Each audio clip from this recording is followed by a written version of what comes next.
like... I've been so tired this week. Like, I've been so eepy. I was too tired to even really do anything on Monday. And then yesterday I got tired again, but I was considering doing a makeup stream. But I was still too tired. 7 days, I missed you. I missed you, Lily pals. But it's okay. I'm here now. No amount of EPs can hold down the blood sports. Okay. Well, right off the bat, I know I have a trifecta of health to get to.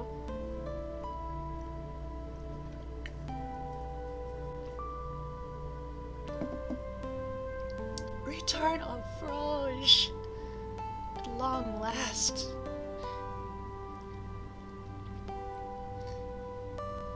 Let's see, what's 24 times 7? That many hours. Might as well be eons.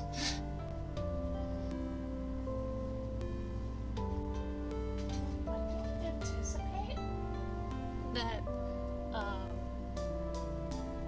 don't anticipate that my room will get too much warmer than it is right now. It's kind of comfortably at room temperature.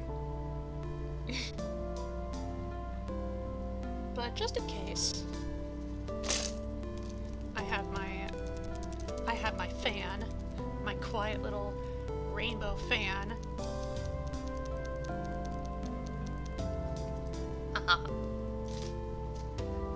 Alright. So, I don't really have much else to bring up. 89 hours.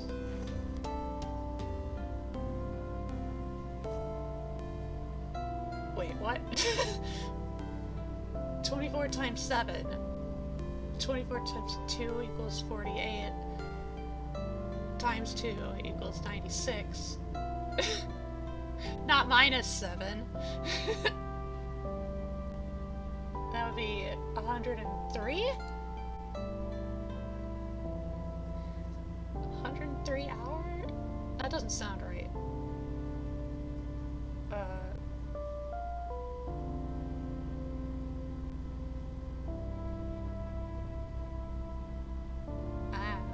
No. No, not plus 7, plus 24.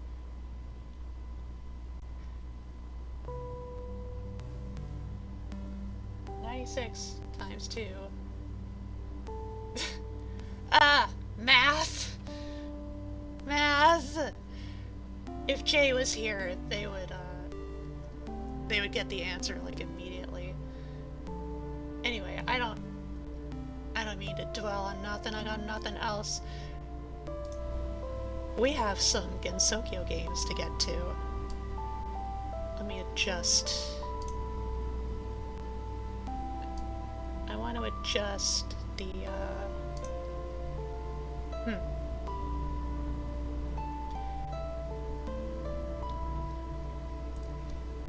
168, there we go, that should be the right answer. Okay.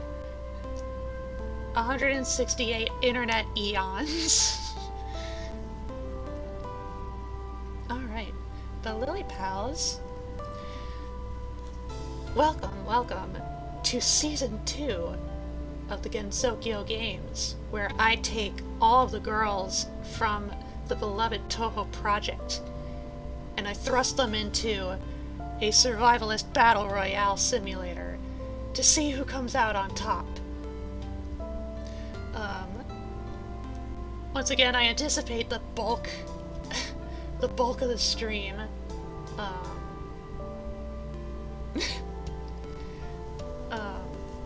The bulk of the stream will be introducing our contestants tonight.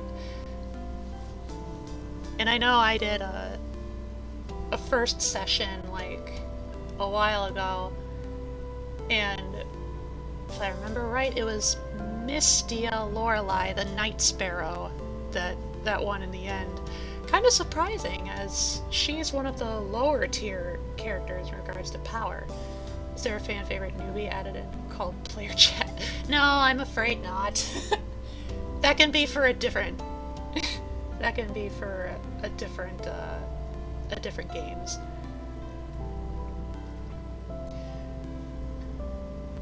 But yeah, for anybody who is not overly familiar with Hunger Games, there's really not too much to get. It's a battle royale, you know, only one can survive kind of deal. You have to survive, not only being killed, but also just surviving the elements. There could be a myriad of disasters that could occur at any moment. There can be only one, yes. Yeah, and of course there can only be one winner. So, you know, no bullshit like they do in the original books. And anyway, this simulator pretty much treats all the characters as if they are all like of equal power level, and so it makes things kind of interesting.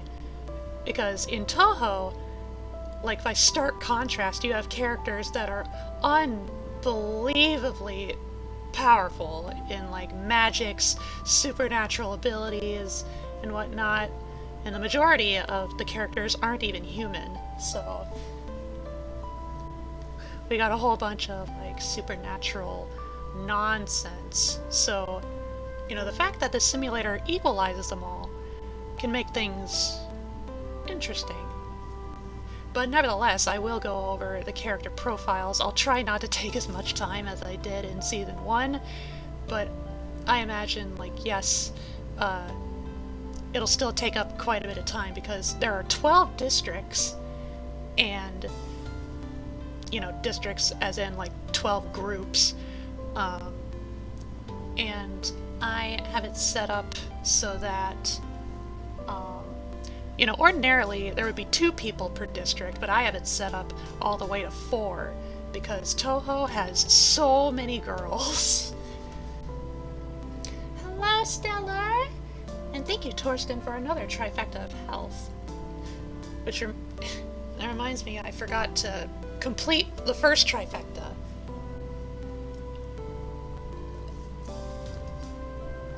I still drank the Wawa. But now I'm sitting upright, and I stretch.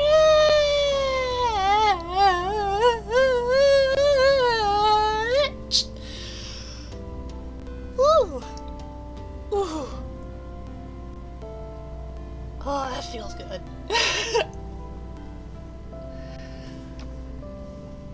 I was stretching. I make noises when I stretch. At least on stream. For my Lily Pal's amusement. You sound like... Well, I mean... You only see what you see on screen. So... Okay. And the stream froggies. I will fetch the froggies first. We get Rainbow Froggy for RNG. I will set you right here, front row seat. And then for Stellar, I got Pink right in my lap.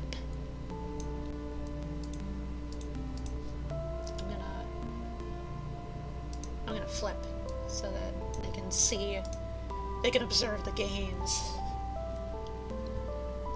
Yes, we have Gay Froge.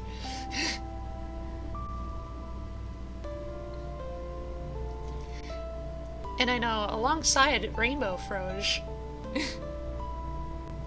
Wait. It just did not... Oh! Back in the audience as a member of the Capitol. Capitol Life, best life for the apocalypse. Okay. Mr. Torsten.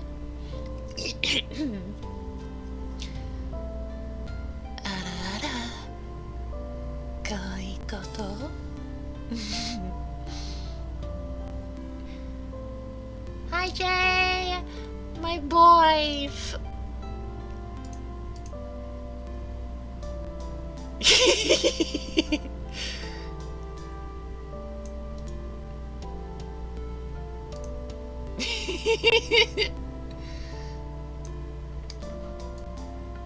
Too good.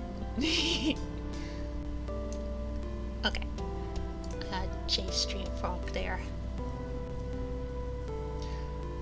I wonder if I could have that much power. Well, I mean, I'm just a proxy, technically. Issy hasn't properly returned yet. It's just me. But she loaned me some of her powers. while I took control of stream things. Yeah. Anyhow, I think it's about time. As I was saying, 12 districts. Normally there's 2 contestants per district, but I have it set up to 4 for a grand total of 48.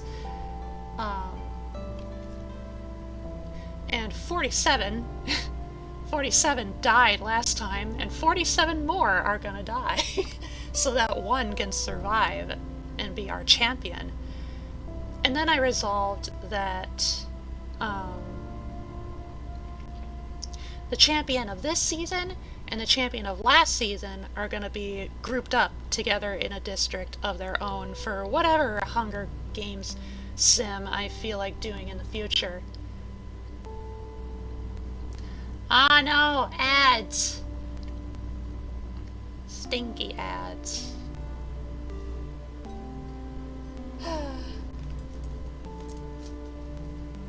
I try to keep the ad settings as minimal as possible, but you know how it is.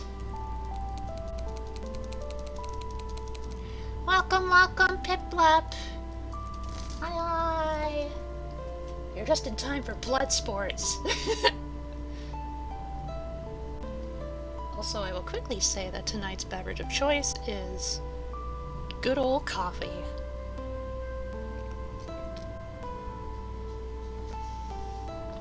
Okay. Well, the games aren't starting any sooner. Let's get on with our contestants. Starting things off with the extra stage boss of Touhou 12, we have none other than Nue Hoju. Strawberry cows are all over Dewdrop and COTL.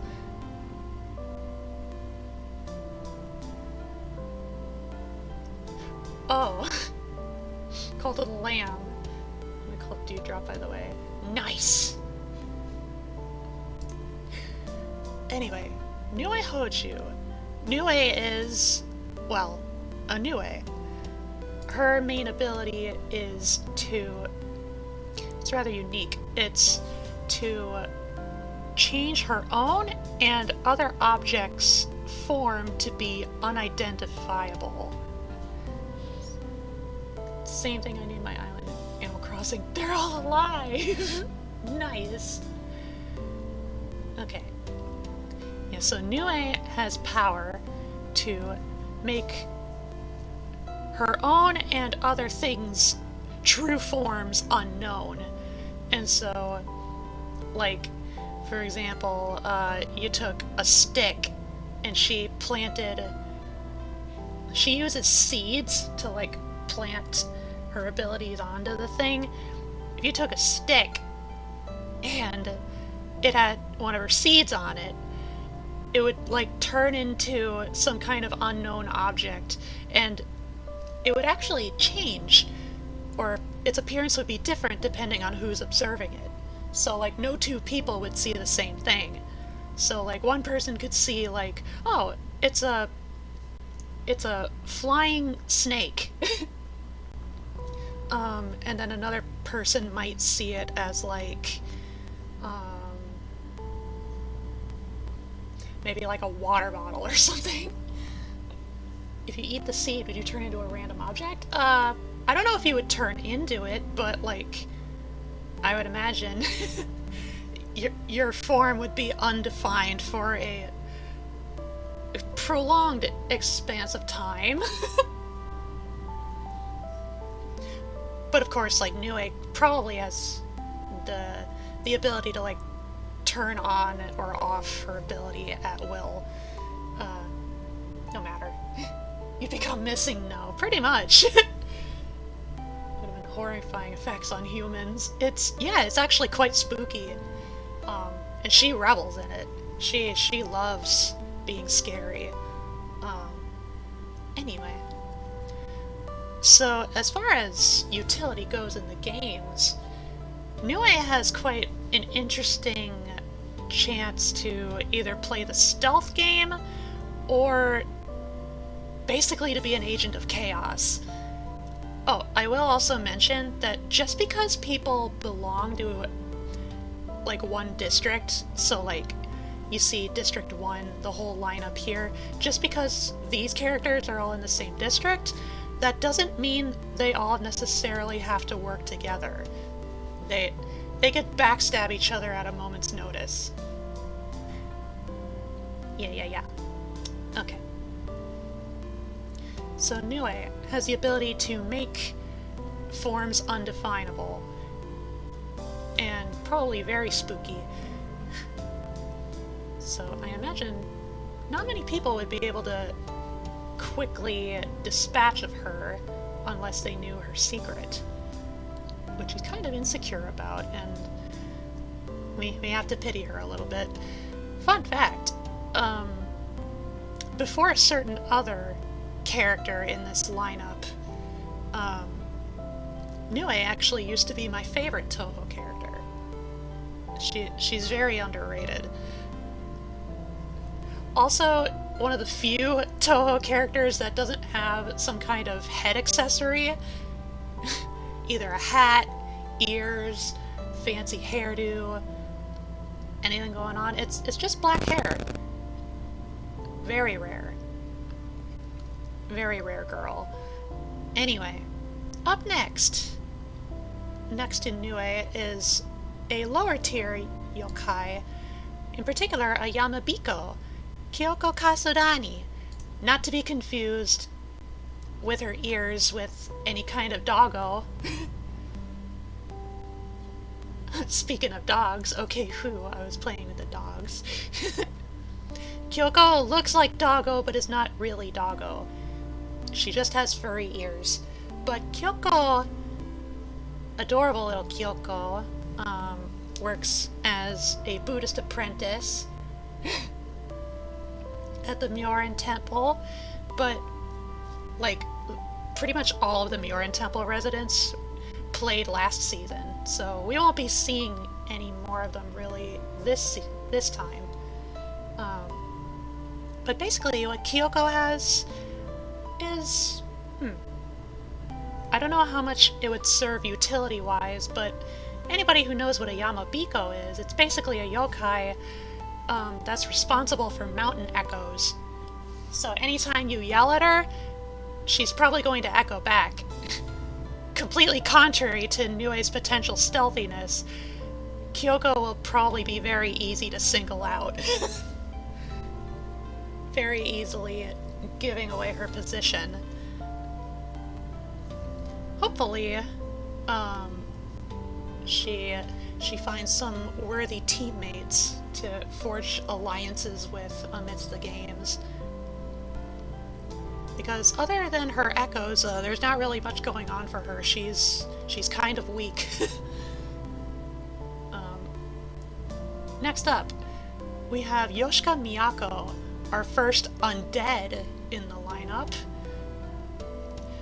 In particular, she is a jiangshi, which is basically like a Chinese zombie vampire kind of deal. with the distinctive spell tag placed on her forehead. Um, she's rather slow because she can really only hop places, being a Jiangshi and all. However, up close she can be rather dangerous, as she has the unique ability of being able to eat anything and everything. And, heal from it. So, theoretically, she doesn't even need to be sponsored for, like, rations or anything. She could just, like, take a chunk out of a tree and that'll do. That'll basically do it for her. When you say anything, does that really mean anything? Yes! Absolutely anything. And also, so humans too? Yes. Steel, uranium, anything conceivable to your imagination. It's under the periphery. Like air? What about the concept of justice? How about antimatter? Well,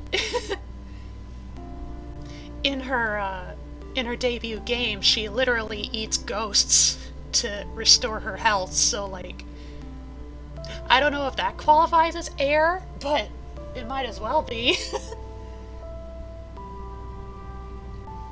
Antimatter? I wouldn't be surprised. The concept of justice, I mean, if you could, like, make a physical manifestation of it, probably. But of course, she's not very intelligent. She's got rotting brains. However, can't think of many things, so she can't eat abstract entities. At least I've never seen it. Oh no, the rain! The rain is here. The rain is good for me, it's good for Froggy. Good for moisture. Oh, it's gonna kill your Oh! Ah, I see. I know which game you're playing.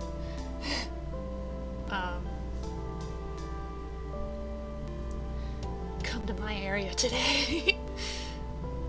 Anyhow, Yoshika, not very smart, basically has to be told what to do. Which is really what the spell tag on her forehead does. It's basically like a written set of instructions. And not to mention, being a Zombo, being undead, she has virtually no feeling, no sensory inputs, so she can take damage, but she won't flinch for anything. She won't recoil in pain. So keep in mind of that, fellow contestants. But up next, we have none other than Yoshika's own master, Seiga Kaku, a hermit. A hermit being a former human who basically through,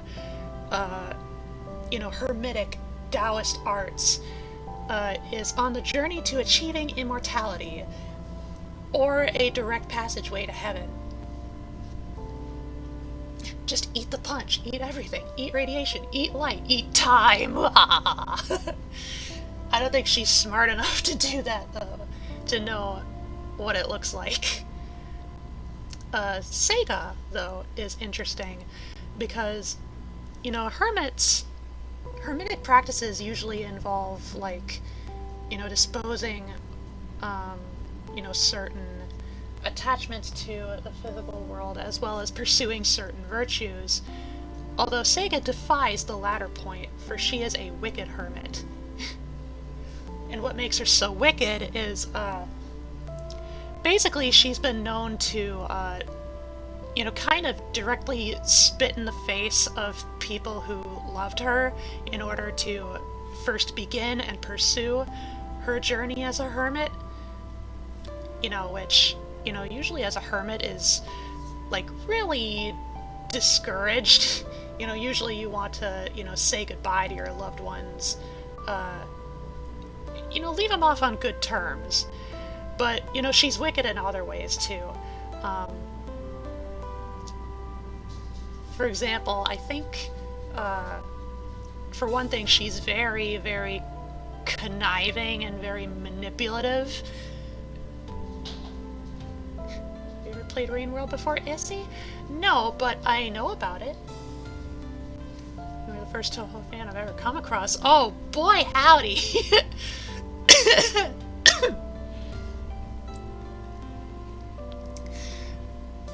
Let me tell you, Torsten.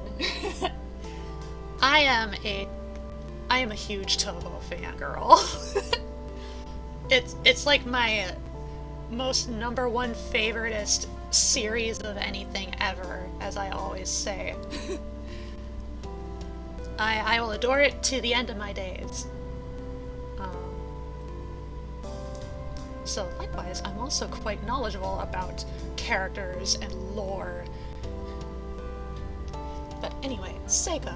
Amongst her unique abilities, she obviously has certain, like, hermetic spells that she has access to. Predominantly, she holds a hairpin that gives her the ability to pass through walls, like any wall, any surface, and basically just kind of pop out on the other side, like just kind of anywhere. You should play it on stream, then you should show us how you can dodge rain because of all the Toho skills. I have streamed Toho many times on many times. You can find a whole whopping playlist on my VOD channel. I think if I put in... yeah. There's a bunch on my VOD channel. Bunch of Tohos. As well as certain other, like, Toho-adjacent streams, like playing Toho-like games. Anyway, Sega passes through walls. What else? She's Yoshika's master, so she has some capacity. She has some capacity of being able to do a necromancy, which also adds to the wickedness. What does Stream Froggy do? It adds a little Stream Froggy of your choice. Like here you can see the little purple, pink, and rainbow froggies. Those are the Stream Froggies.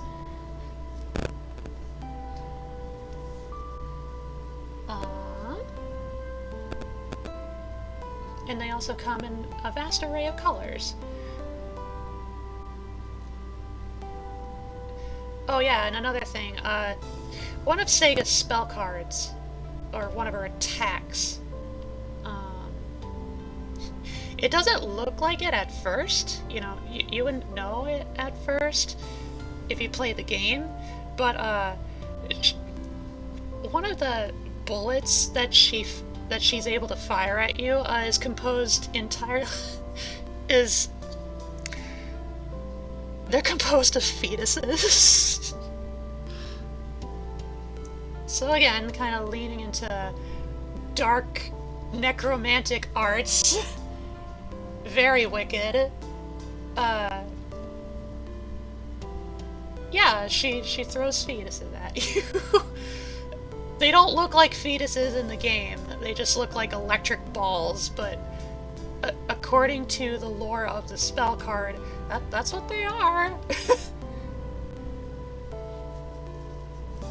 She throws Binding of Isaacs at you.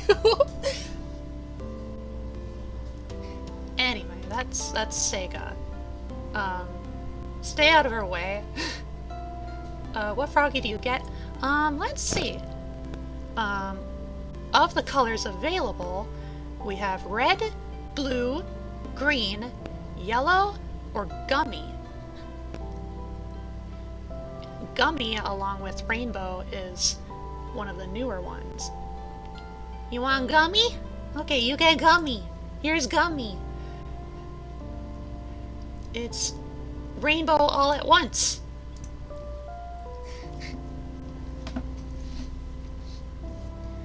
Alright. That's District 1 for us. Moving along, we now have District 2. Starting off with District 2. Aw, look at her, folks. She's camera shy. We have Soga no Tochiko. Another Taoist in training initially.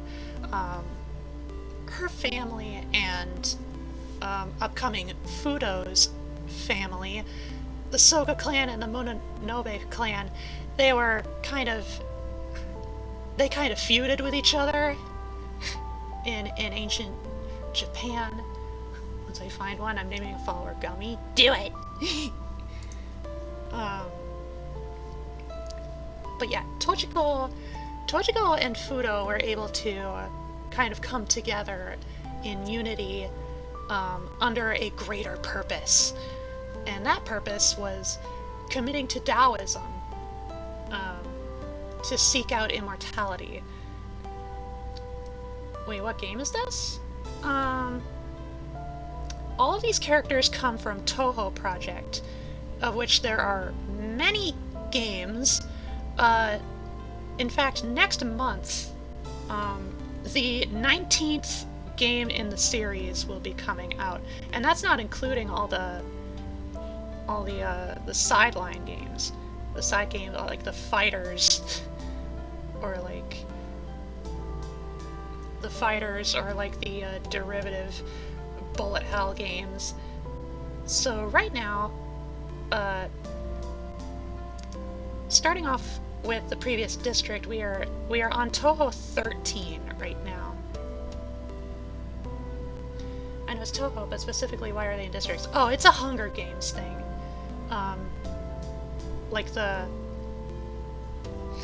Like all the contestants are grouped up into 12 districts, and normally there's only 2 contestants per district, but I have it set up to 4 because Toho has many girls. But yeah, anyway.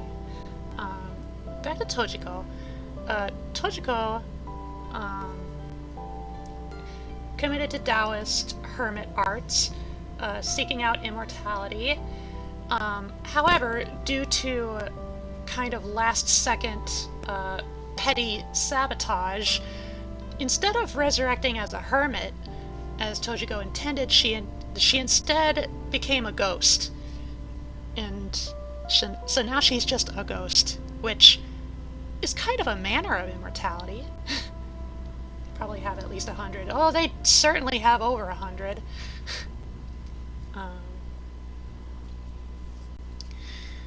Let's see. Along with certain like Taoist arts, she can also float as a ghost, and she also has the ability to fire lightning bolts. To manipulate bolts of lightning and shoot them out. She has a bit of a temper, so she might not be the strongest as far as the Taoist lineup is concerned, but she's definitely not one to be looked down upon. I'll say that. And then up next we have Mononobe no Futo, a proper hermit. Again, kind of newer to the arts, and so is still kind of getting the hang of it. What makes Fudo kind of distinct is that she refers to her unique abilities as manipulation of feng shui, which that's not really what it is. It's in fact just like Taoist magics, predominantly fire. She's very proficient with fire. And she has a bit of a reputation of going to Buddhist temples and doing an arson. And of course, being from such ancient times, she has sort of a difficulty with adapting to more modern-day customs and sensibilities. It even goes down to her manner of speaking, which in the original Japanese, it's just like an old accent, but you know, translated to English, the best equivalent is that she speaks like I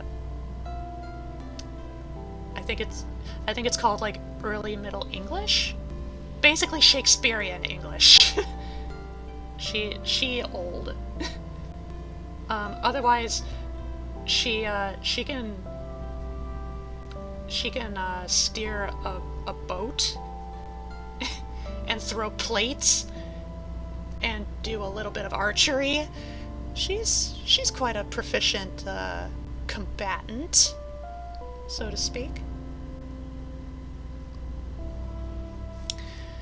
And that's all I really have in regards to Fudo. But next,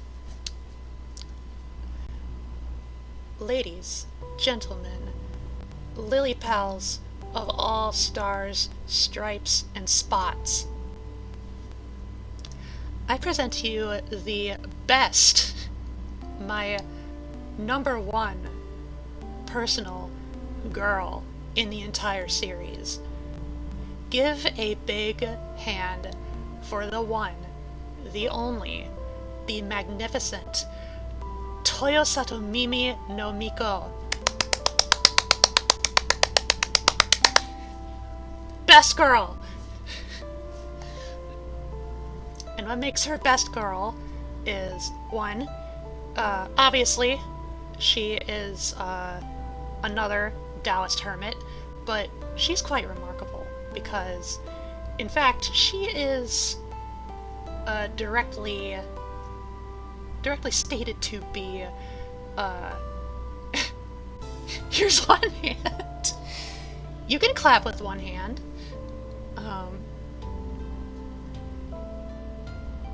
But what makes her very remarkable is the fact that she's not just any body, not just any hermit. No. If you know your Japanese history, she was the one and only Prince Shotoku, who, if anybody knows their history, he's basically like the sole reason why Buddhism became as prolific as it is in Japan. But she practiced Taoism in secret so that she could achieve immortality, and so she was successfully resurrected as a hermit due to like the Taoist methods of becoming a hermit. I cut it off myself since you said to give her one hand. Okay.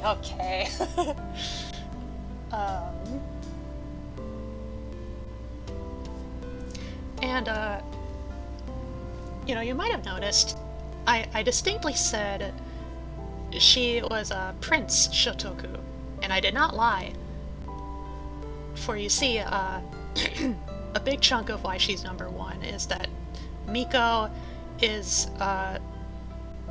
like the one Toho character that is virtually indisputably trans in canon. So yay. And she's also very, very strong, is aware of Buddhist magic, Taoist magics. She wields a cape that has like dragon powers on it. She can warp with it. It can breathe fire for her. She can shoot huge, glorious lasers. She also has similar abilities to Seiga in being able to fit inside like the narrowest spaces as most hermits are able to do. You know, a single crack in the pavement is like plenty of room for a hermit to store a pocket dimension to commit to their training. And that's what Miko's all about. Very glorious. And of course, when she arrived in GENSOKYO, GENSOKYO being majority yokai in population, as soon as she woke up from her long sleep, you know, all the yokai were like, oh fuck. oh fuck, we need to do something about this bitch. She's scary. a lot of yokai certainly curled their tail between their legs, if they had tails, or wings, or heck, they any external appendage for that matter. Miko is very significant, but fortunately, like, she's since calmed down on, like, you know, doing a whole, like, yokai genocide, potentially. She was planning to take over Gensokyo as a great prince once again, but everybody was like, nah, we're good. You know, don't worry yourself. And now she's back to just training. Back to committing to her hermit training. However, one person that was arguably strong enough to be able to hold Miko's power back on the side of the yokai is our last contestant in District 2, Mamizo Futatsuiwa, basically one of the great Bake Tanukis. She's a Tanuki. And if you know anything about Tanuki yokai, they're very good at shapeshifting. That's like their whole bread and butter. Their whole rice and wasabi? Question mark? This is Japan. But anyway, Mamizo, very proficient with shapeshifting and doing some Tanuki trickery. She also has her own, like, a band of, like, Tanuki followers that can do her bidding. Even though she's fairly old for a yokai Tanuki, her powers are still at their peak, so apparently she can square up with Miko, you know, definitely to an extent. She was basically summoned to Gensokyo entirely just to help protect yokai against Miko. But then when Miko was like, okay, I won't do the thing, Mamizo was like, okay, cool. Hey, all you yokai, come to me if you want like solid advice of what makes good yokai. I'm your lady. Also, one of the few characters to actually wear glasses. You'd think they would be more common, but alas, here we are. She would definitely do well in regards to stealth. You know, being able to hide herself and allies just by changing their forms. Yeah. That's Mamizo, and that is District 2. On to District 3. First up, we're back to some of the weaker yokai, starting off with Wakasagi Hime, a mermaid. A mermaid princess that lives in the misty lake of Gensokyo. She's not only like one of the weaker yokai, she's also one of like the more placid and pacifistic yokai. It's like you really need to do something like bad in order to provoke her. But more often than not, she'd probably prefer to just run away, swim away. And her unique ability is not a whole lot to write home about, but it makes sense for a mermaid. Anytime she's in a body of water, she grows stronger. That's it. But of course she's very sweet, and so she likely is very good at potentially forming alliances with other yokai, other contestants.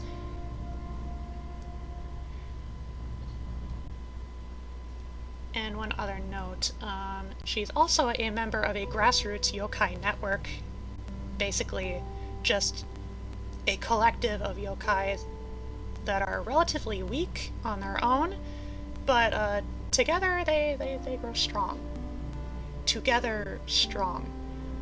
Ape together strong.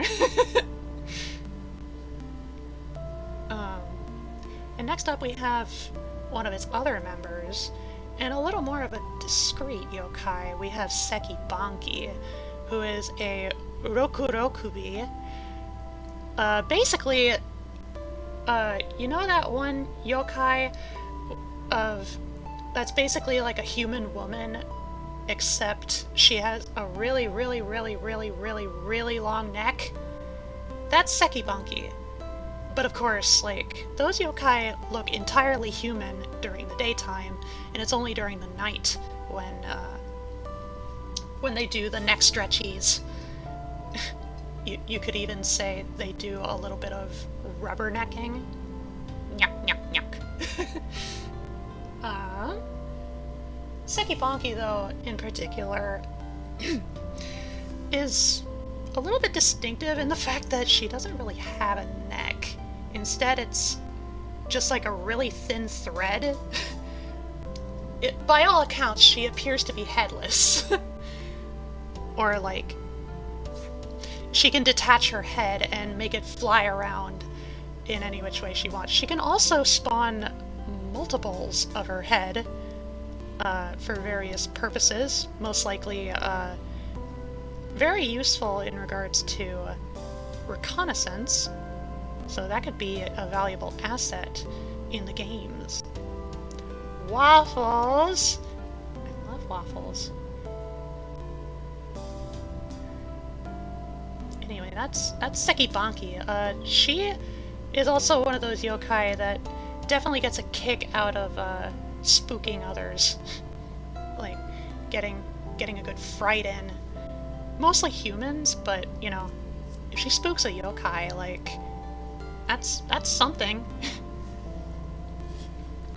And next up, we have our last member, last confirmed member of the Grassroots Yokai Network, Kaguro Imaizumi, who is a werewolf, and a very beautiful werewolf, if I must say. Despite being a werewolf, she's not all that overly aggressive. In fact, she's commented that she's actually quite self-conscious about her body hair. So anytime a full moon comes out, she's like, "Aw, jeez." And like otherwise, for all intents and purposes, she's like incredibly sweet, like Waka. She doesn't normally wanna like kill and devour humans. She'd much rather just kind of do her own thing, just kind of live life as a cottagecore werewolf girlfriend. I won't say who.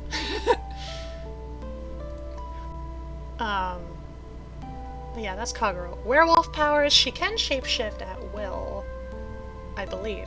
It's just that her powers grow stronger in a full moon. And of course, werewolf shan't be underestimated for their senses, their strength, and their ferocity. She's probably the strongest in the Grassroots Yokai Network.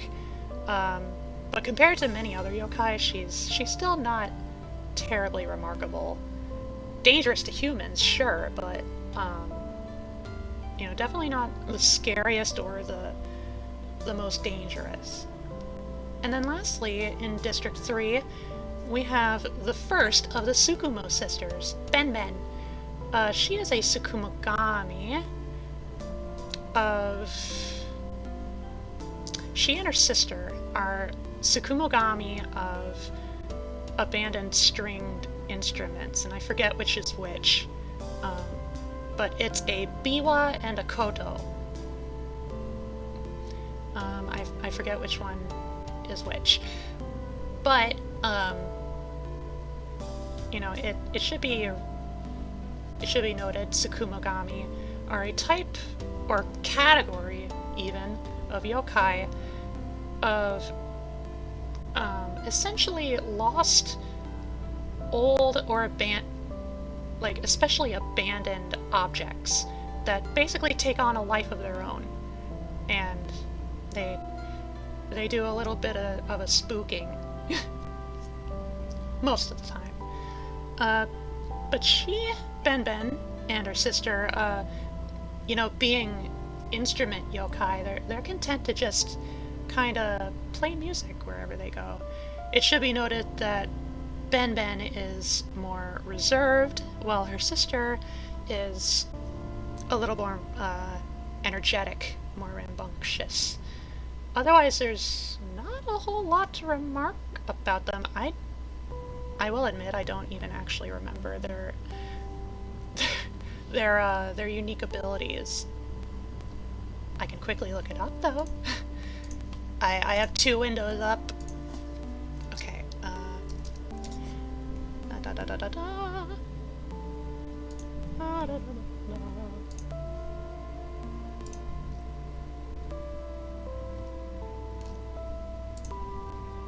Yeah, they have the same ability of making sounds and performing on their own. That's it. That's all they wrote. So yeah, Ben Tsukumo, rounding off District 3. Hopefully she will account for some adequate battle music when the going gets rough. That's District 3, on to District 4. Starting District 4 is Yatsuhashi, Ben's sister. I will note that, the way that sisterhood or, familial relations happen in yokai like Tsukumogami, which kind of just pop into existence one day. Basically, they popped into existence at about the same place and the same time. So, they decided, oh, we must be sisters. And that's it. And then Yatsuhashi, as I said, the more energetic of the two. I can't remember if she is the Biwa or the Koto. I am leaning towards she's the Koto, and then Ben is the Biwa. But I could be wrong. Anyway, we all know what the Tsukumos are about. And apparently for these games, they decided to split up, interestingly enough. Maybe they had a little spat before the games began. But anyway, next up, in District 4, give a negative hand for the worst girl in Gensokyo, of which she would consider that great praise, Seija Kijin, and Amanojaku, a devilish little yokai with the ability to reverse anything. Basically to flip anything on their head. Even so, apparently she's not that strong. However, it's her temperament that makes her particularly infamous. For you see, she is a contrarian in virtually every sense of the word. She loves it when you hate her. She's happy to be hated, and she sulks when she's loved. She hates whatever you love, she loves whatever you hate, and she will do everything in her power to introduce chaos into whatever situation comes her way. And Amanojaku can never really have any true friends. I imagine that any alliance she's a part of is very short-lived, either before she leaves or the other people leave. she might cause a disbanding or something. And so social sabotage is an interesting aspect that could be introduced into the games. It would definitely lead into more bloodshed in the long term. But hey, that's what we're here for, right? So Seicha, more than happy to cause incidents just on her own whims, just to cause problems and laugh at everybody's misery.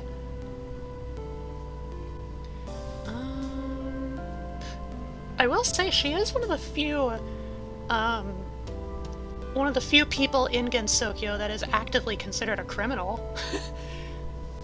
Where it's like, you know, everybody kind of went out of their way to try and dispose of her antics by disposing of her.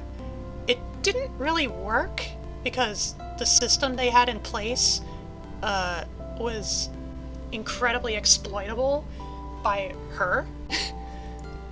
You know, so again, kind of turned it on its head, and she's still running free, causing trouble everywhere she goes, and making it everybody's problem.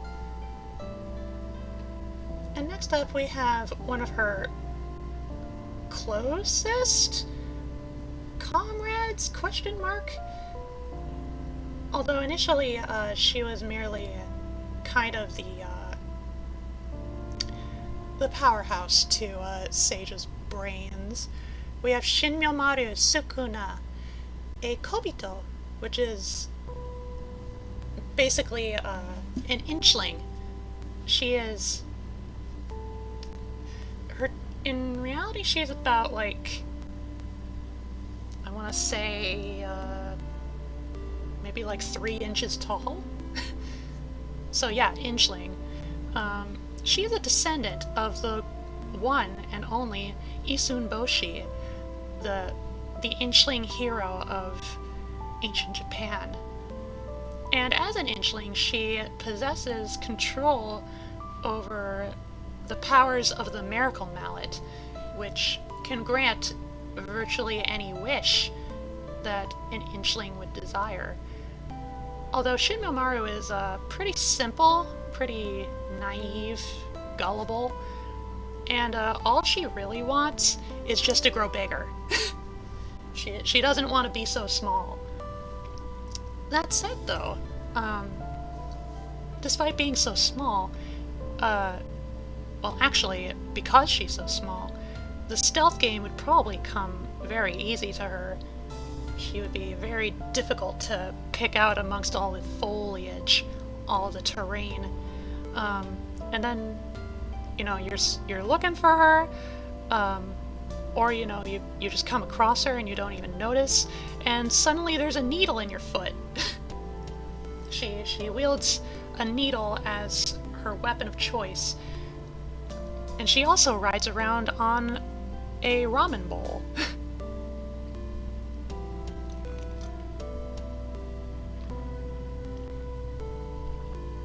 So that's Shinmyomaru. Despite her size, she shan't be underestimated, especially with that Miracle Mallet. Granted, the Miracle Mallet only has access to so much energy at a time, and so we could say, like, for the sake of the games, that the Miracle Mallet hasn't fully recharged for her to exploit. So she'll have to rely on everything else, which, I mean, I think, if I remember right, her unique ability was being able to grow and shrink anything, but I think that was only with the assistance of the Miracle Mallet, so I don't know. I don't know, she might come in for a surprise. She might surprise us. Anyway, wrapping up District 4, we have arguably the strongest Tsukumogami in Gensokyo. We have Raiko Horikawa, a Daigo drum Tsukumogami.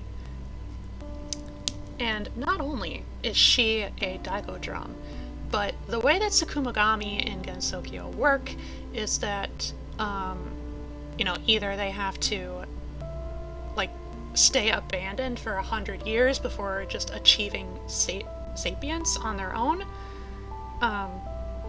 or there can be some other external, like, magical force that brings them to life, such in the case of the Tsukumo sisters, that were literally brought to life through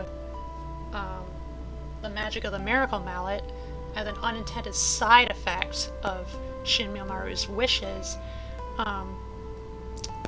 And then for Raiko, her source of power comes from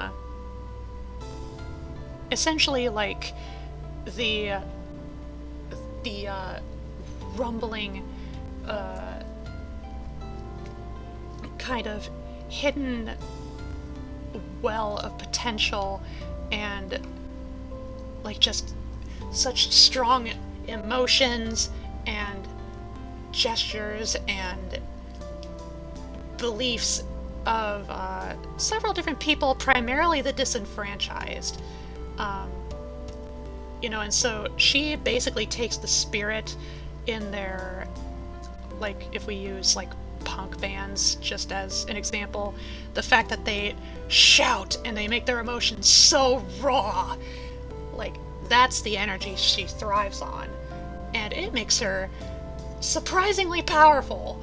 But of course, also being a Daigo drum, she is also heavily based on like the thunder god Raijin. She's not Raijin, but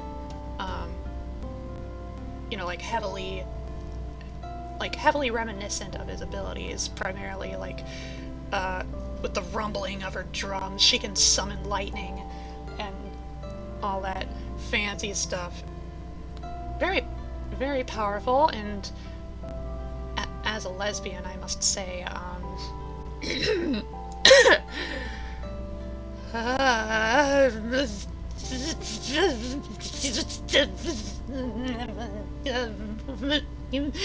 lady.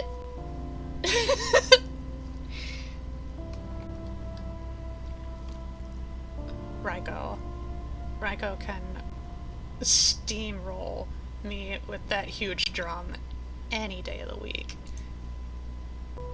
But moving on, we're now at District 5.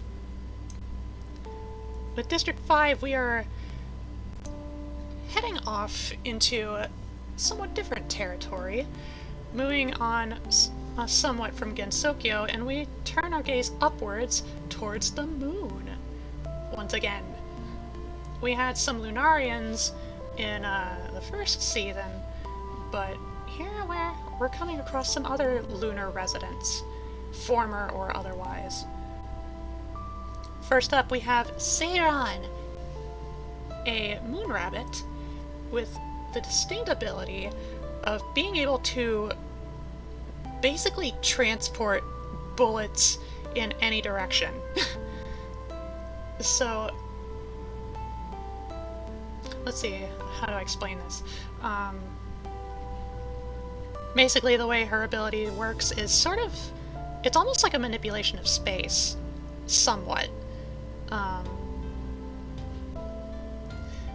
Where, like, if you can picture, like, a battlefield, and, like, you have both sides, like, imagine maybe, like, a World War I battlefield, where you have two sides, shooting their guns at each other from over the trench, like, from behind the trenches, and so you expect, like, the myriad of bullets, just flying past each other, out in no man's land. And basically Seiran can replicate that instance just on her own. She can fire bullets in one direction, and then they can pop up in other directions at the same time. So, projectile range combat, she's quite formidable. But of course, if all that fails, being a moon rabbit, she also has a mochi mallet, So, like, that's something. Oh my goodness! Princess Kimi raid! Kimi Lan! Hello, hello, raiders! Hello, hello, hello! Hi, hi, hi! What were y'all up to? Welcome, welcome to our Froggy Corner. I was just going over, some of the contestants still of our Hunger Games simulation thing. If anybody is familiar with the Toho project, I basically thrust all the characters into the Hunger Games, and we're gonna see who comes out on top. Come for frog, stay for blood. But yeah, it's great to see you all. I hope, Kimi, you had a wonderful stream. What were you up to, if you would kindly bestow that knowledge to me, to us, to the Lily Pals? We much appreciate your raid. A great stream. It's playing Dark Souls. Aw, nice. Nice, nice, nice, nice. I've only played Dark Souls 3, and I haven't gotten too far. I guess because, like, I hardly know what I'm doing as far as, like, where to go, what to do. I'm beating, like, a few bosses, but it's good that you had a great stream.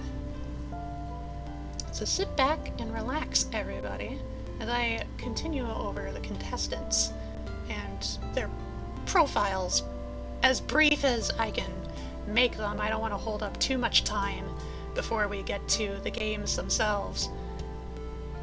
Although I did clarify at the beginning of stream, typically one-by-one profiles tend to take up the bulk of on the streams, if said introductions are kind of warranted.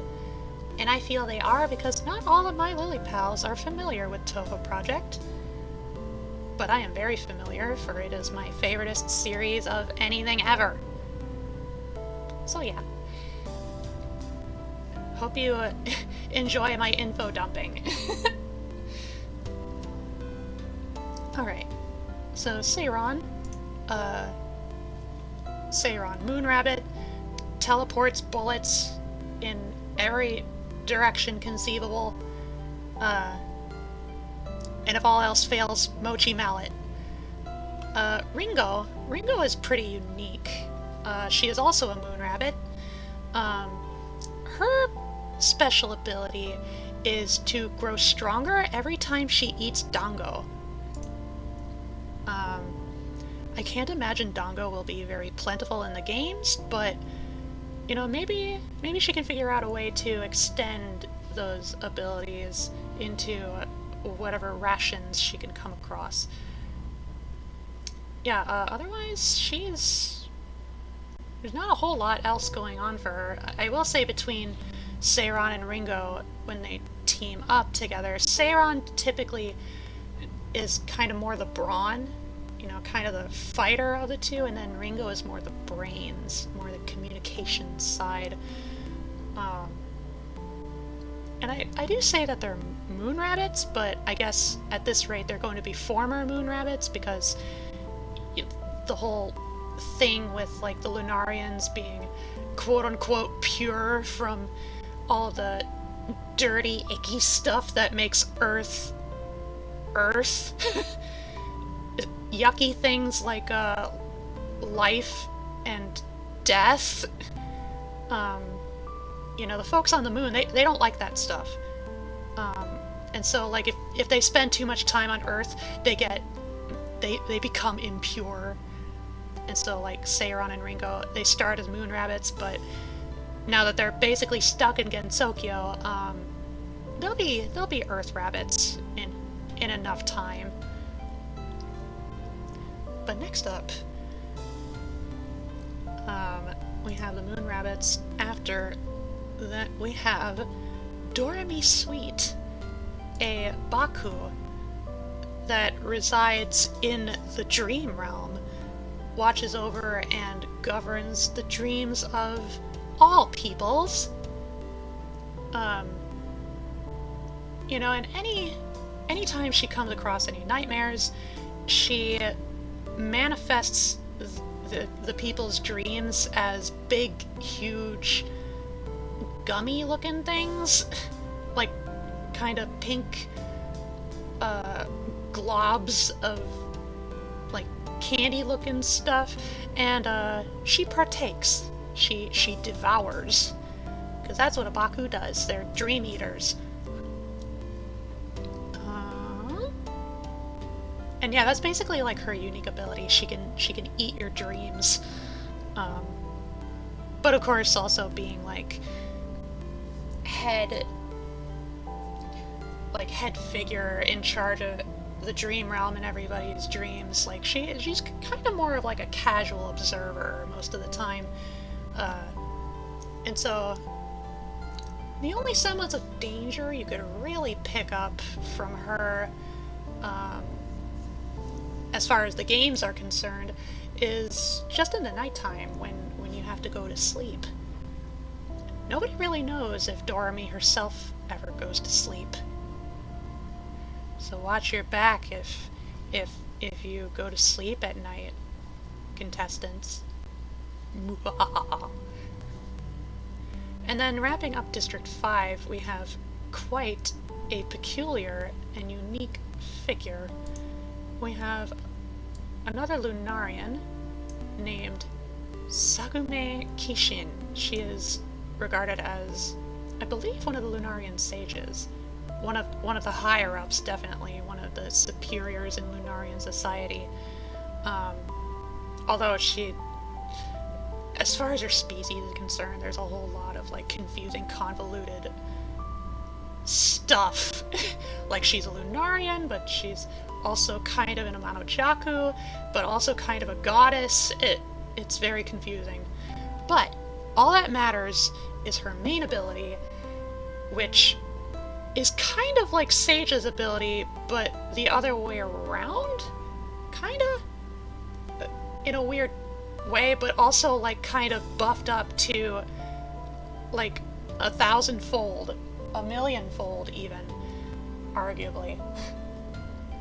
Maybe not 1,000,000-fold, maybe more like 10,000. For you see, her main ability is that anytime she says something, or like speaks certain phrases, her words have the power to change the fate of the universe.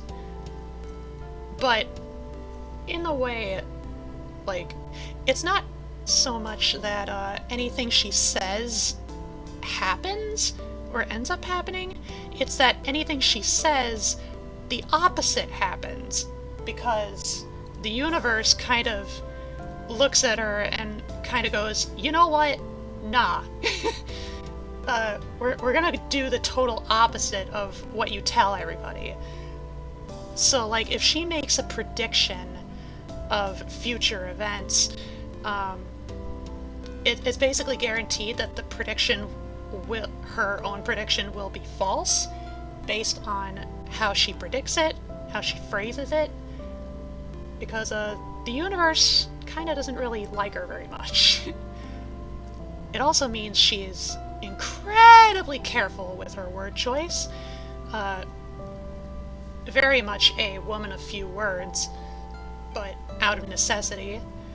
But it also leads her to be very contemplative, very mindful, very cunning.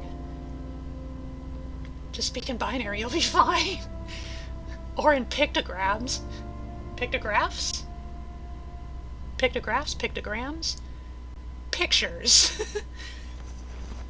0 1 0 0 0 1 0 0 0 1 0 0 0 0 1 1 1 0 0 1 0 1 0 1 0 1. I don't know what that means, but I'm sure you're correct. so Sagume, can very much turn the tides of fate. Probably gibberish. Turns the tides of fate with her own words, just by uttering it into existence, into the ether. Potentially very powerful, but, you know, she's kind of frugal with her words, so she could be dangerous all around. Anyway, that's District 5, District 6. We are getting to the halfway point, Lily Pals. And I will say, I have a particular bias for the next 3 contestants. Starting off is the rambunctious, energetic, chaotic, representative of the fairies of hell itself, Clownpiece. Clownpiece, as you may figure, is a fairy from hell, but she's unique in that, unlike all the other fairies, her abilities have been, quote-unquote, purified to an extent that she is actually very powerful for a fairy. With a wave of her torch, you know, if you stare at her torch, the flames can drive you mad. And of course, she can fire lasers and stars and whole-ass moons like it's nobody's business.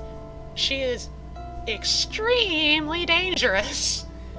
And being a fairy, she's also quite childish, in many regards. So, you know, she's about, you know, as naive as a fairy, but also has a little bit of backing from, you know, from having lived a life in hell, because contrary to what you may expect, there are fairies in hell. Wherever there's nature, there are fairies, and apparently there is nature in hell. So Clownpiece, very much capable of being an agent of chaos and can also hold her own in a fight. She is surprisingly versatile. Could probably be good for, like, crowd control. Yeah, Persephone left them there. Well, we'll get there. Clownpiece is definitely the child of Ever. Said Hades wouldn't miss her too much while she was gone. In a manner of speaking, I guess. But yeah, Clownpiece. I will also remark, if you look closely at her attire, her outfit, her dress, and also her leggings, she has long leggings, are arranged in the pattern of none other than the American flag, the United States flag, stars and stripes. And that was done for a specific reason. For you see, for Lunarians, when Earth, when we did the whole moon landing thing, it pissed the lunar residents right off. You know, they believed that Earth was just straight up invading, and so there's kind of a Cold War between, well, maybe a step up from Cold War because there have been casualties, but between the Earth and the Moon. And so, like, when Apollo 11 landed on the moon, and the United States flag was planted on lunar soil, the Lunarians saw it and were like, "You what, mate?" One small step for man, one giant leap for interplanetary warfare kind. Pretty much. So they said, or the Lunarians saw the American flag, they were like, "You what, mate?" And now the image of the flag is highly offensive to them. And Clownpiece belongs to a faction that directly opposes the Lunarians, and so they thought, hey, let's kind of stick it to those lunar bastards up there. I'm gonna wear the American flag. Just right out in the open. So yeah, that's Clownpiece overall. Very gutsy, very dangerous, very chaos baby. But then next up, we have one of her pseudo-superiors, but I prefer to think of it as one of her moms. To be fair, X million or billion years ago, the moon slammed and devastated the Earthlings first. True! Oh man. I guess Mother Earth never forgets. But anyway, next up, after Clownpiece, we have what I like to think is one of Clownpiece's mums. It's none other than Junko! Junko is a divine spirit, former Lunarian, though that was a long time ago. And her whole deal is that, normally she would be like a divine spirit, like to the top rungs, like kind of close to like celestials or like heaven dwellers, but she intentionally cut herself off short. For you see, she bears the ability to purify anything. Absolutely anything. And not in the sense of like Lunarian purity. Like it's purify as in like smelt iron ore into an ingot. Like that kind of purification. And she can apply that to virtually anything. Although she alone doesn't necessarily have a whole lot of firepower. However, she has friends in deep places, so to speak. But we'll get to that in a bit. The reason that she hasn't ascended to full divine spirithood is because what she had to do was essentially purify her soul to a degree where pretty much all of her desires, all of her emotions were purified away, except for a deep grudge that she holds for the Lunarians. For you see, a long time ago, a Lunarian by the name of Changa, she had a husband who shot down one of the sons, one of the sons from the moon.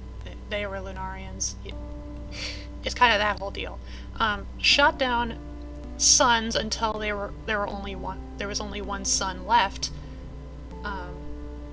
which is the sun we all see in the sky today. Ah! And it turns out one of the sons that was shot down was Junko's own son, like Junko's own child. And Junko really hated that. Remember that story? Wasn't that person like brutally murdered for that? I don't remember, but that would make sense. it would make sense for that. But yeah, like one of her sons got murdered, she got hyper angry, very furious, and she resolved to purify her essence until she was nothing but pure fury. And she basically resolved that one day she will find Chang'e, because I think Chang'e's husband was killed for shooting down the suns, and then, you know, with him dead, she only had, you know, like, Chang'e was the only one left to harbor a grudge for. And so Junko purified her essence until she was nothing but a living grudge for Chang'e, and she resolves that one day she will find Chang'e and brutally murder her. Or, you know, to any such extent. The only trouble is that Chang'e is actually a prisoner of the Lunarians, like in the lunar capital city. And so she has to attack the Lunarians in general first before she can get to Chang'e. The only problem is she doesn't, on her own, she doesn't really have the capacity to really take on the military might of the lunar capital. And so she needed the help of some allies. One of those allies was Clownpiece. And the other ally is, in fact, the next contestant in District 6, who I like to imagine is her one, well, no, not just one, her 3-in-1 wife, Hekatia Lapis Lazuli, aka Hecate, aka Word of God states that she is the single strongest character in the series. Hekatia, as you might have guessed, is the goddess Hecate, a Chthonic goddess that is 3-in-1. Okay, not brutally murdered. Chang'e stole the Archer's immortality pill, so he'd die immortal a-hole and then left for the moon. That's right. Yeah. Yeah, so he died and then she lived on. Although Toho's rendition of the tale is a little different, but no matter. Hekatia. The thing about Hekatia is, not only is she just like a goddess of the underworld, but in Toho canon, she is the goddess of hell itself. And here's the thing. As far as Toho canon is concerned, every realm that exists, both like in canon as well as conceptually, every realm has its own hell, and it's represented in Hekatia's 3 distinct forms. One is the hell of Otherworlds, which is basically the rendition that you see in the portrait. It's actually helpfully color-coded, her hair, and I believe her eyes too. So when she has like the sphere representing the like other worlds, which I'll explain in a bit, you know, it rested atop of her little hat there, and her hair is red. It's like she's representing that hell, those hells. But then she also has 2 spheres representing Earth and the Moon. When she's wearing Earth, her hair turns blue. When she's wearing the Moon, her hair turns yellow. And both the Earth and Moon have their own hells, to which, you know, the sphere representing Otherworld is basically summarized as any realm, any world, any universe that, like any cosmological body that is not Earth or the Moon, they have their own equivalent hells, and Hekatia is the goddess of all of them. Every single one. needless to say, she is extremely powerful. um, I will make mention that in her debut in Toho 15, you know, she was the extra stage boss, and she's regarded as one of, if not the most difficult extra stage boss in the series so far. And it's noted, like, she was just kind of playing around. It was just kind of a joke to her. She was really holding back. She was taking it easy on the protagonists. And if you see that fight, your imagination does the rest. She is very, very scary. However, she has certain mannerisms, certain characteristics that fortunately don't make her overly aggressive most of the time. She's kind of not a big fan of, like, authority, and so even though she's the goddess of hell, she's not a big fan of how hell is actually run. And so what essentially she resolved to do is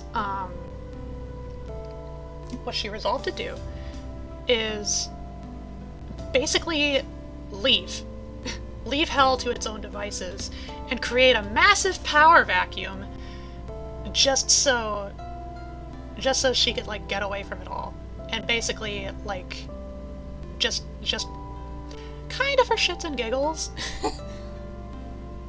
She doesn't take her own authority seriously, or really any kind of authority seriously. She's kind of punk that way, and I love that of her. Additionally, the reason she came up to aid Junko in her efforts to attack the Lunarians is because in the same incident where, you know, like, Changa's husband shot down the sons, what that ended up doing was, you know, essentially the more suns there are, the more light they cast all at once. And so the more light is cast, the bigger a shadow they cast, and that shadow is hell. And so when all but one of the suns were shot down, the shadows started to recede, and hell grew weaker. And Hikadio was like, oh, I hate that. I can't have that. And so from that day, the Lunarians basically made enemies of the goddess of hell. And then when she met Junko, she basically loaned Junko Clown Piece, and Junko purified Clown Piece's powers to essentially reach their peak, and Clown Piece basically set an army of fairies to assault the lunar capital, which normally the moon is completely devoid of life except for the Lunarians, but Lunarians aren't technically alive, they just kind of exist. Whereas fairies are representations of life, which, you know, the Lunarians hate. And so normally there are no fairies on the moon, but once Clown Piece arrived, it basically started to spread a whole bunch of life and nature and fairies all over the moon. The Lunarians kind of began to panic. It's like, oh shit, like, this Junko chick actually has an edge on us now. And so that's basically the whole little spat that these three have with the Lunarians. And even though in the end that their plan fell apart thanks to one of the protagonists, they haven't even come close to, like, properly giving up their plans to do away with the lunar capital. It's just now they're biding their time. Junko has even said herself, like, you know what? My rage is kind of exhausted for now. I'm gonna wait like a few centuries, maybe even a few millennia until I attack again. They've got all the time in the world. And also, as far as you ask me, Junko and Hikatya are married, and Clownpiece is their daughter. I will accept no criticisms. Like, Junko and Hikatya are basically my Toho TP.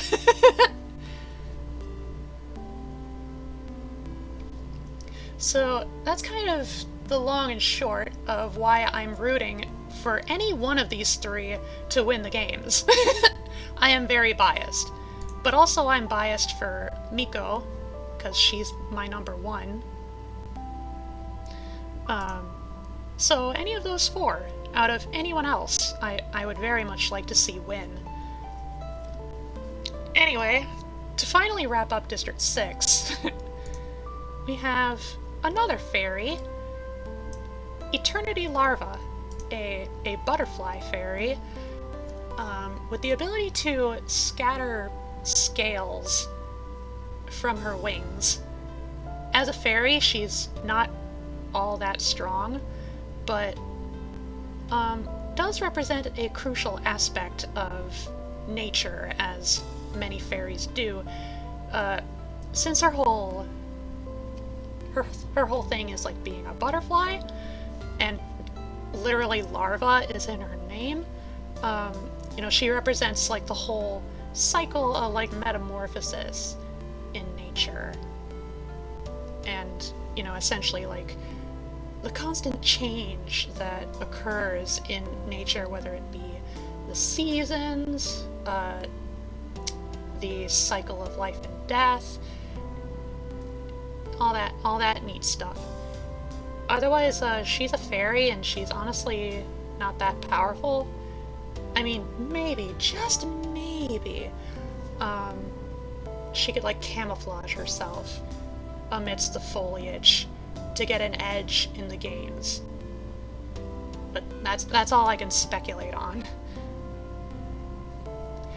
Yeah, so I definitely went on about the first three of District 6, and then Eternity is just there.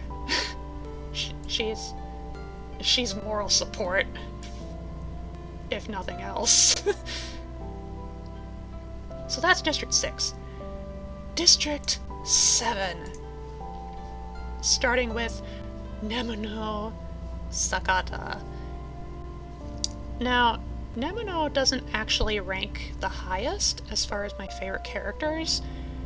However, if you ask me, she is actually one of, if not the hottest Toho in the lineup in the entirety of this series.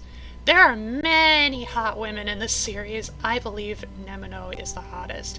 You wouldn't be able to tell by her original sprite, but definitely like in fan arts, that's definitely swayed my opinion.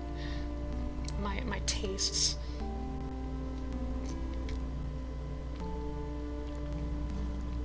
Anyway, Nemuno's whole deal is that she is a kind of yokai that's very humanoid for all intents and purposes. She's basically an old hag as a species, a Yamanba.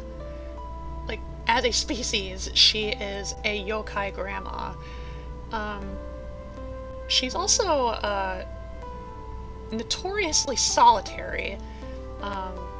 She basically prefers to stay alone for any stretch of time, anytime she can help it. She has the ability to turn certain areas into sanctuaries, of which she can reside and kind of just live life simply. And I do mean simply. She's basically she kind of encompasses the first image that pops into your head when it comes to, like, somebody, what's the word? Somebody, kind of refusing to participate in society and just living as a hermit, even though she herself is not actually a hermit. She definitely acts like one in some regards. Mainly just as, like, staying away from others. She doesn't like company. That said, obviously there are a lot of stories, legends about old hags that chop up little children and eat them for soup. Nemino doesn't work that way. You see, Nemino is actually quite kindly. Anytime somebody does run across her, obviously the first thing they're gonna notice is the huge butcher knife that she wears. It might as well be a machete, but usually she'll kind of like just take a few, like kind of just take a moment out of her day. Like if an adult gets lost in the woods, she'll guide them back, or if even a child gets lost in the woods, she will take care of them, and even impart some valuable secrets that can aid them later in their lives. But of course, she doesn't go out of her way to seek out people who need help. They kind of have to find her, and she intentionally makes herself difficult to find because she does not prefer any company whatsoever. So that's Nemino. I blow a kissy. Mwah. And up next is by far the goodest girl in the entire series. We have Aon Komano, a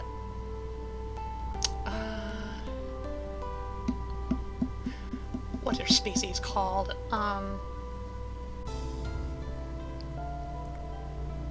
I forget the proper term for it, but she's one of those stone, like, lion dogs, and she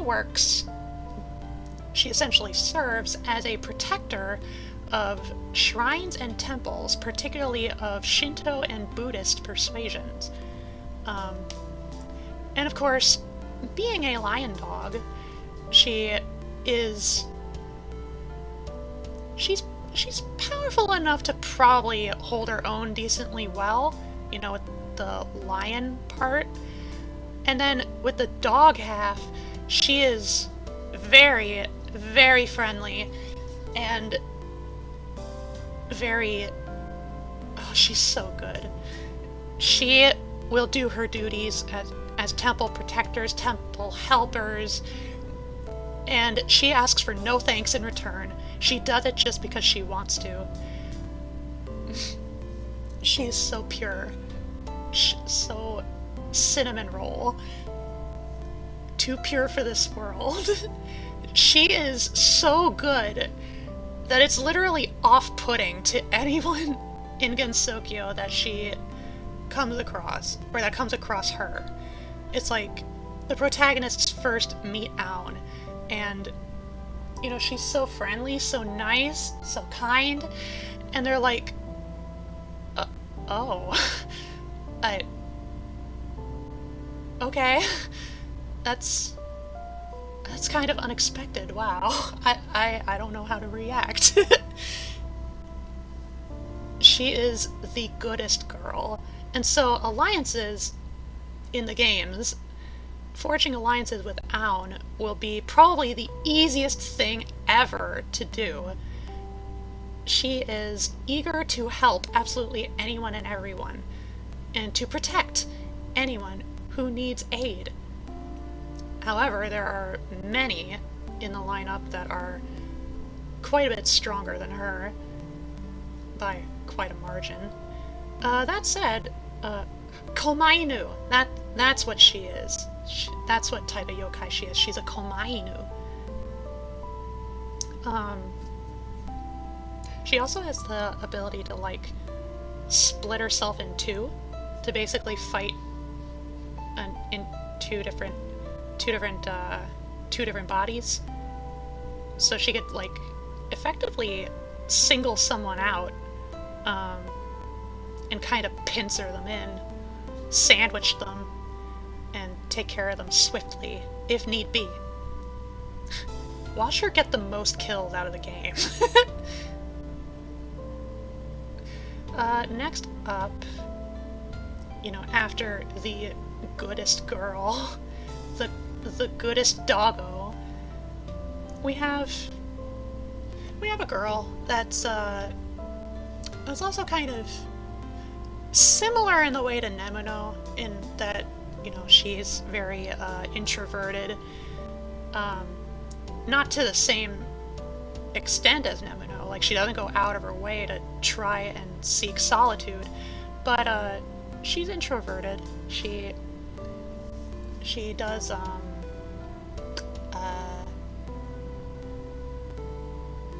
she usually prefers to kind of just chill on her own. But Narumi Yatadara, and she's not necessarily a yokai, but she's like,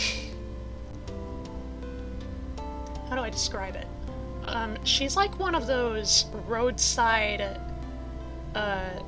like, monk statues that you would find in Japan, and she's basically one of those that came to life. I forget what her unique ability is, but you know, she's also quite good-natured, you know, being based on one of those statues. I feel like it's on the tip of my tongue, though. No matter, Narumi can easily, like, make use of her stone properties, like, as a stone statue, kind of drop and squish other tributes. If she can find a high enough spot, maybe she can put in the effort to, like, climb to the top of a tree and just kind of squash when someone is walking down below. Or she might be too good-natured for that. I don't know.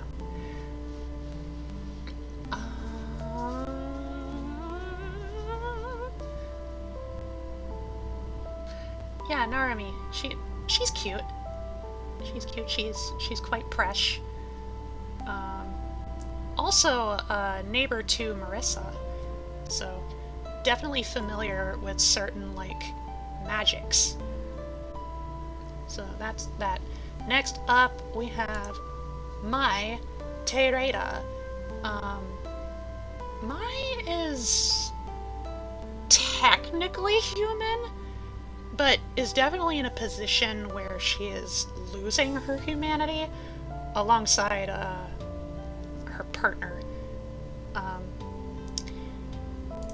Mai has the ability to dance behind someone and basically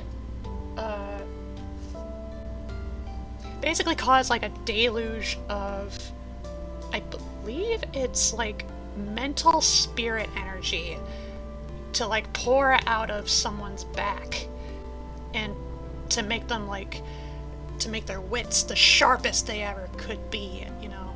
I think that's what her deal is. One of the crazy backside dancers.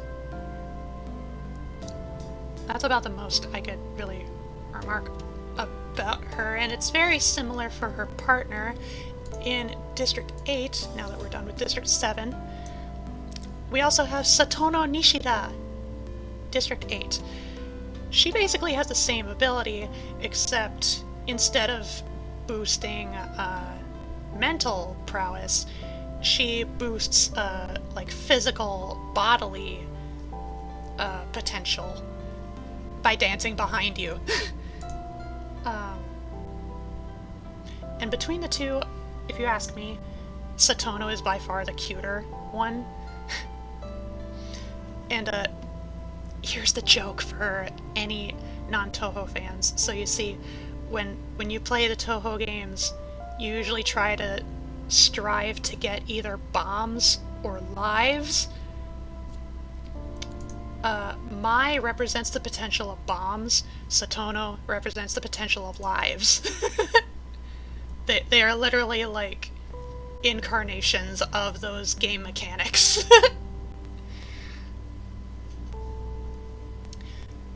However, both Mai and Satono don't seem to be working together this time around, similar to the Tsukumos. Gotta wonder what the deal is.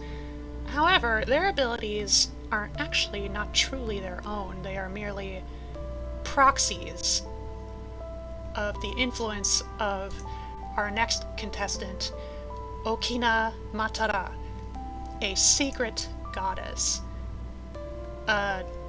Directly based on what is his name? I'll quickly look it up. Is it?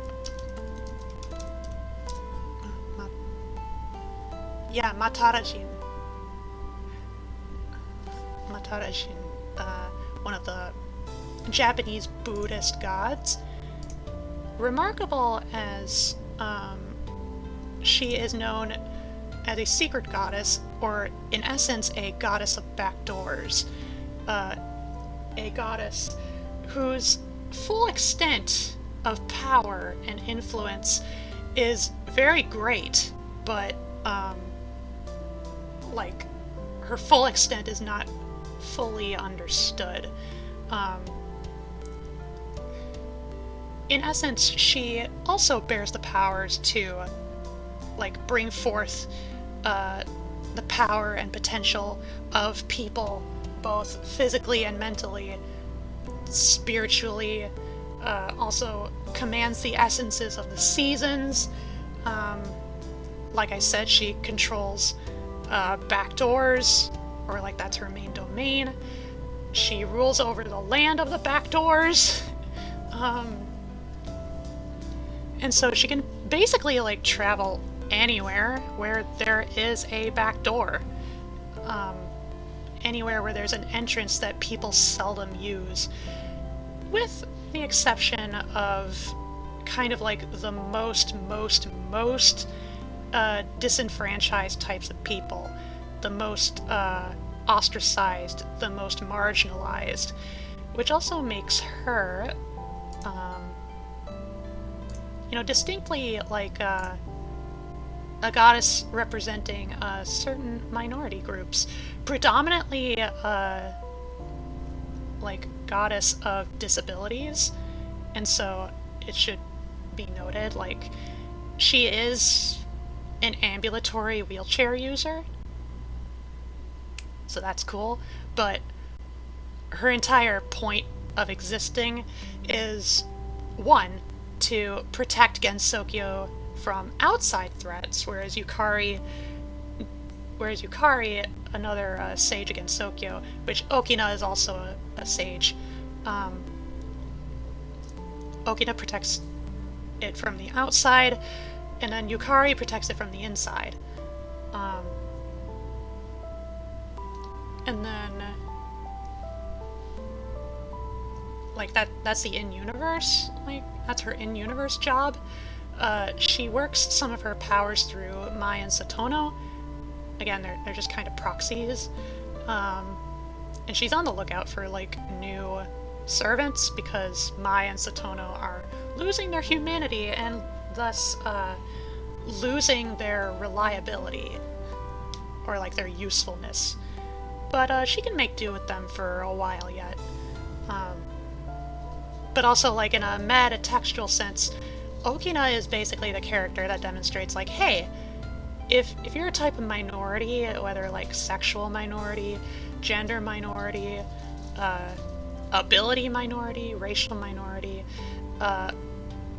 Okina loves you, watches over you, and, as a sage of Gensokyo, she's not only incredibly powerful, but basically demonstrates, hey, Gensokyo welcomes you.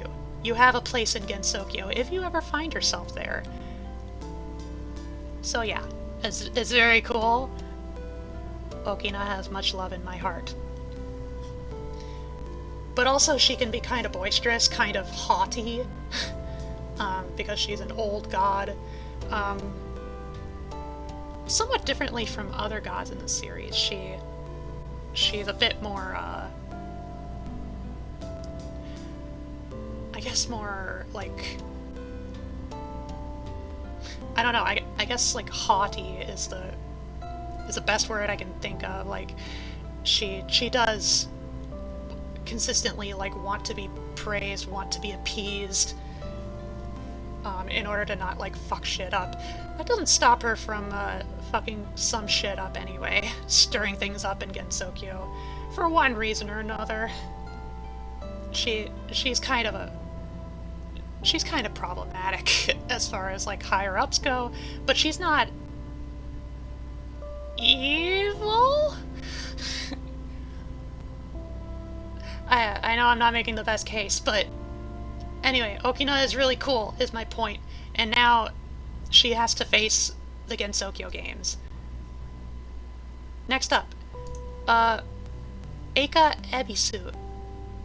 We have a literal baby in our games tonight. Eika is more specifically a deceased spirit of a stillborn infant, and is basically leader of all similar spirits, and they reside in, like, the shallowmost surface of hell, like shallowmost region. So much so that it's not even really a part of hell, it's more like a purgatory. You know, and so her main ability is stacking stones, because it's the whole deal where, you know, it's like a Buddhist hell where the spirits of children are surrounded by a whole bunch of rocks, and if they stack the rocks high enough, they might be able to get out of purgatory and reach heaven. However, there are a bunch of Oni that knock down their stone stacks every chance they get, so it's very difficult there. But Eika makes things better for kind of being this sort of idol figure for a bunch of the child spirits, and always brings up, like, stone stacking contests amongst the spirits, and they love it, so they're having fun despite their situation. She's very good. But also she's just baby. She is just a baby. And speaking of babies, to wrap up District 8, while she herself is not a baby, she holds a stone baby in her arms. We have Urumi Ushizaki, who is an Ushioni, I believe they're called. Basically a type of Oni that's very reminiscent of, like, a demonic hybrid between a bull and a spider. The original depictions of said Oni are kind of spoopy. Although, as you can see, she's primarily, like, just outwardly bovine. She resides along the Sanzu River. Do you remember Komachi works along the Sanzu River as the ferryman? And she basically makes a living by being a fisherwoman. She fishes up a whole bunch of extinct marine animals out of the river, like long past extinct, and she sells them to the market because they're extremely high novelty. You know how it is. She's kind of retired from her duties as a type of Oni. Her main ability is to increase the weight of anything, but primarily the stone baby that she wields in her arm. I say wield, it's like... I say that as if, like, she throws it at people. But, like, she's based on the whole legend of, like, a type of yokai, that someone kind of passes through on their travels, and they're like, oh, I really need to do something, can you hold my baby for me? And then, you know, they give the baby to them, and then they go away, and then the baby starts to just grow heavier and heavier and heavier until they're crushed by the weight. But if they survive by the time the mother comes back, they receive some sort of blessing or something. Urumi is, like, pulling straight from that legend, basically. And that's what her ability kind of goes off of. She's also pretty cool, like, temperamentally. She's kind of like a big sister type, if not just a mommy type. Anyway, District 9. District 9, we had a cow, and now we have a chicken! Kutaka Niwatari! In particular, she is a chicken goddess. Directly, she is based on Niwatarajin? Like, literally, patron god of chickens, of poultry. She has the unique ability of, curing, throat sicknesses. So, there's that. You know, afflictions and ailments of the larynx. However, she is also a type of god, and so she has other various godly abilities that shan't be underestimated. And as such, kind of a testament to that is that she is actually a gatekeeper to kind of like the border into hell. You know, so she has to basically, she has to do a trial on you. She has to put you to the test to see if you're capable of surviving in hell. And that's kind of her whole job, as well as, you know, preventing any residents of hell from leaking onto the surface world. You know, and she tries to put a stop to them. That's her whole dealio. But she's also really cute, and that's all. Up next in District 9, we have what's honestly quite, not necessarily a dangerous person, but definitely an intimidating person. We have Yachie Kicho, matriarch of... what were they called? Like the Kawakatsu clan? For you see, amidst the realm of hell, adjacent to it, is what's known as the animal realm, where spirits of animals and humans alike reside and basically go about their afterlives. However, unlike the surface world, the human spirits are quite powerless in the animal realm, because physically and like with sensory and various like physiological, biological capabilities, humans aren't capable of much. All they really have is their brains, which is kind of meaningless in a place like the animal realm, where all the animals reign on top. And then there are a myriad of different clans that are kind of like Yakuzas.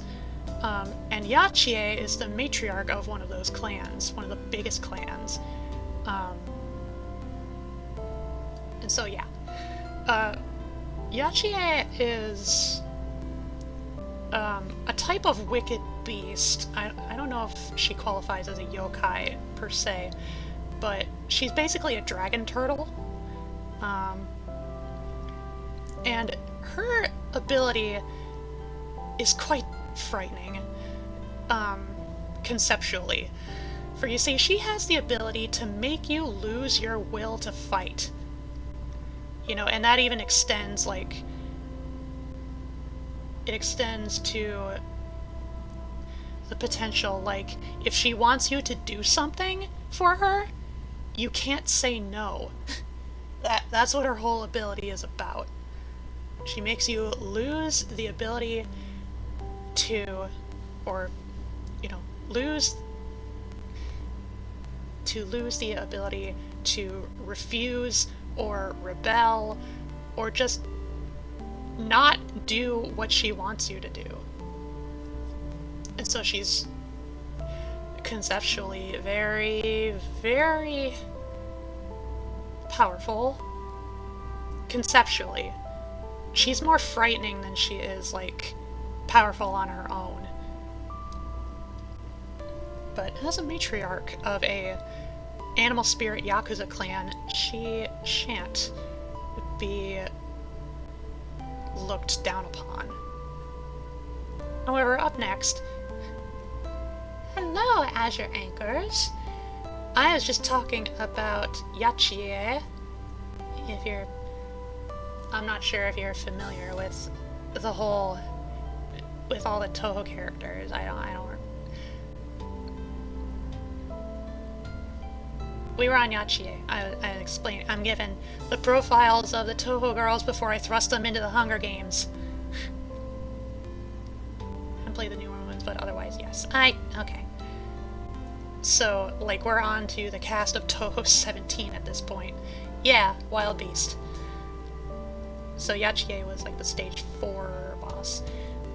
Anyway, moving on to one of her direct opponents, or at least one of the forces of her direct opponents, Mayumi Jotogu, a Haniwa soldier, built up from clay, leads an army of Haniwa in the animal realm to protect human spirits.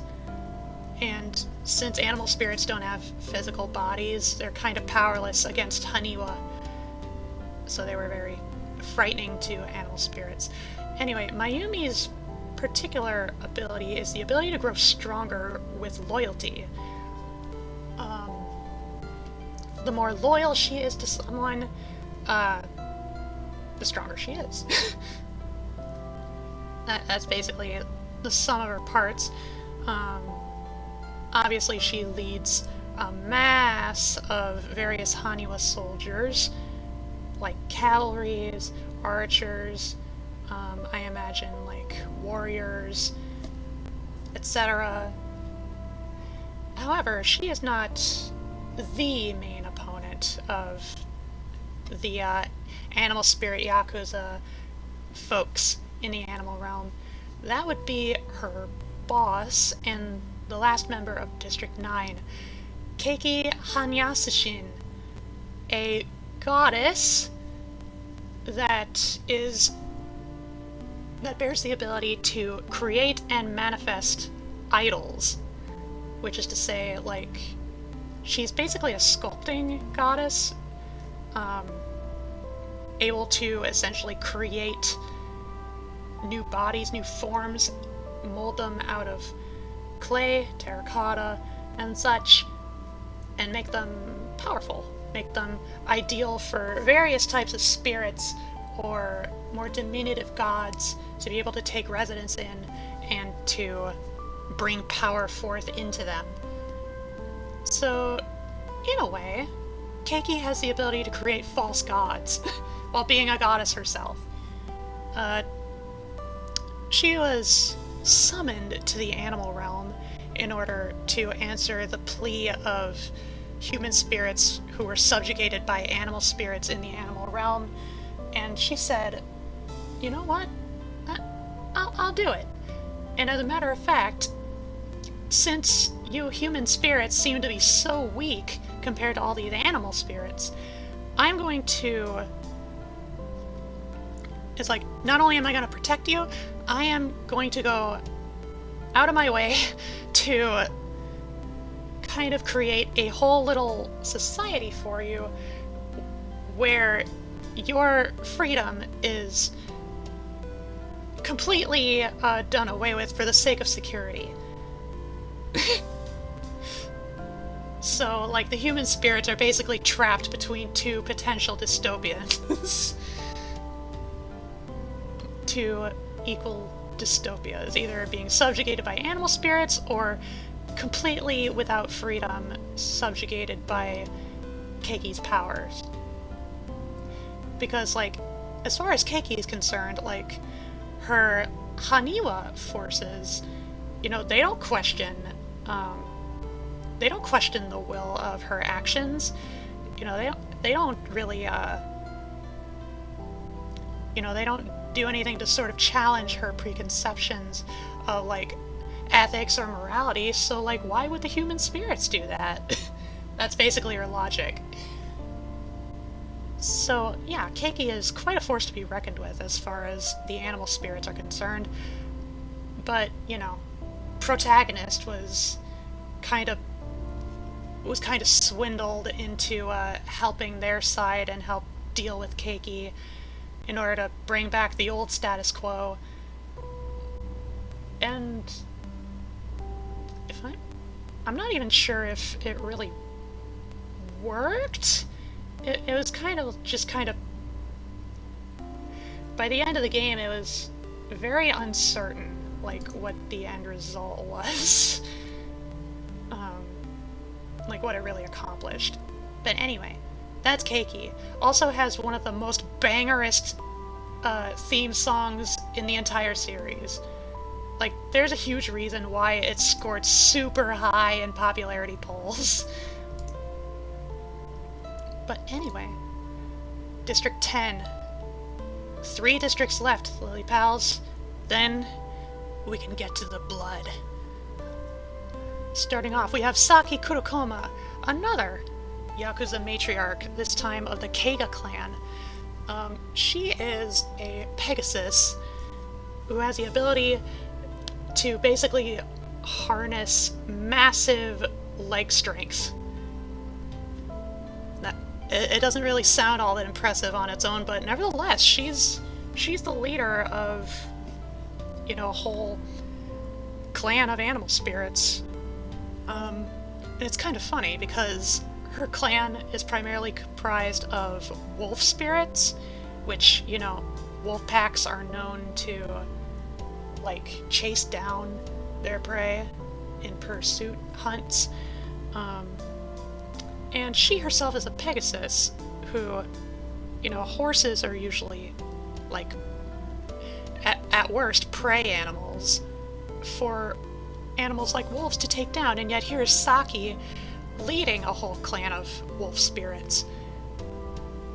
But also of note, she also used to be the steed, the mount of Prince Shotoku herself, aka Miko, aka Best Toho. So she likely has some other miscellaneous abilities up her sleeve that she probably keeps close to her chest. Them legs, though, what do those legs do? Otherwise, moving on, we have Mike Gotokuji, a kitty yokai, directly based on, like, those... what do those legs do? Probably kick someone in half. Probably, like, kick someone into, like... let's see, kick someone into being quartered, if not worse. Very powerful kicks. Anyway, Mike is one of those cats that you would find in like merchant shops as symbols of good prosperity and good business. Good luck cat, yes. However, what makes her stand out is that normally the good luck cats are all white, and that usually comes as a part of their training for they have to train to get their good fortune, to bring forth prosperity to the shops. Mike is an odd one out, where she was kind of like, you know what, I'm probably good, and so instead of being all white, she remained as a calico, which is considered like it's definitely like frowned upon amongst her own fellow kitties, and in which case she has trained to an extent of those good fortune abilities, to which she can either attract money or she can attract people, but not both. If she attracts one, she repels the other. That's how it all works. But frankly, that's just the way she likes it, so can't really fault her if she's happy. Like, even in her profile, she says she's happily unemployed. Which, like, damn, don't we all wish? Up next is Takane Yamashiro, a Yamawaro, which shares a lot of, like, ancestral similarities to, Kappa. I forget what her unique ability is. But, you know, she's very, like, she's very business-minded, similarly to Kappa, kind of in a rivalry with Kappa. The main difference between Yamawaros and Kappas is that Kappas tend to stick more towards rivers, whereas Yamawaros usually hail, like, higher up mountains and, like, deeper within the forest ranges. And again, I can't remember what her main ability is, but I do remember that she wears camo basically 24/7, unless clarified otherwise. So, at least as far as the games are concerned, she has camouflage going for her, as well as potential ingenuity, as far as, like, working out potential maybe, like, traps or contraptions to help aid in her survival.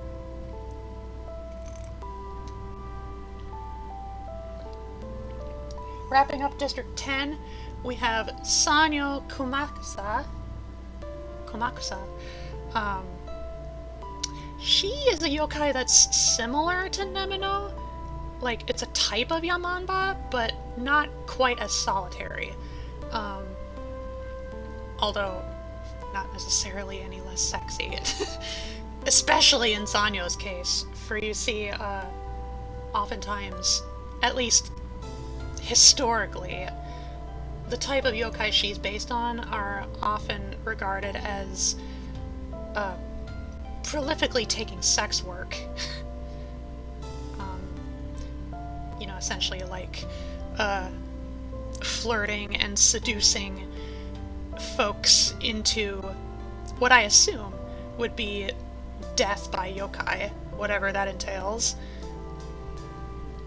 But Sanyo, all that Sanyo really does is that she is the matron of her own gambling casino, to which yokai on the mountain usually flock to, and as far as the manga is concerned, she also has a periodic presence in the human village too, so where humans don't have to trek all the way up Yokai Mountain in order to do some gambling. Her unique ability involves the pipe that she wields, the little smoker, the little dragon-shaped pipe. It doesn't really matter so much the tobacco she uses, but it basically, I think, either her or the pipe, anytime she smokes tobacco, the smoke wafts around and basically allows, or it causes people to be at ease, to sort of settle into a pleasant atmosphere. But but at the same time also kind of energize them just enough to get, like, deep into the spirit of, like, high-stakes gambling, you know? So, like, a little reckless, but not so reckless as to, like, cause trouble for her or any other staff that might be there. Gotta keep those yokai in check, you know? District 11. Got 2 more. We have Misumaru Tamatsukuri. Another goddess to unwind, yeah. Another goddess in Yokai Mountain that usually presides over some of the, some old, what are they called? Mine shafts. Mine shafts in the deep of Yokai Mountain, where there exists several dragon ores in which she can utilize those ores to mold them into magatamas and basically, like, use power of magatamas, these sacred objects, for a variety of purposes, most likely being divine powers. That's about the long and short of it. And also she fights a lot with conjoined magatamas, which basically take the form of yin-yang orbs. It's also where Reimu got her yin-yang orbs. She is the creator of the one and only Hakare yin-yang orbs. Otherwise, that's really the most that's going for her. After her, we have Tsukasa Kudomaki. So before, we had Ran Yakumo, a 9-tailed fox yokai. Tsukasa is another fox yokai, although clearly only has 1 tail and so is not nearly as powerful. However, could be regarded as just as cunning. For you see, she... Actually, is it part of her unique ability? I don't remember. Let me check. I'm just gonna have the Toho Wiki on standby at this point. Nope, that's... Okay, her ability is the capability of slipping into places where one's soul is weak. So basically, she likes to manipulate people.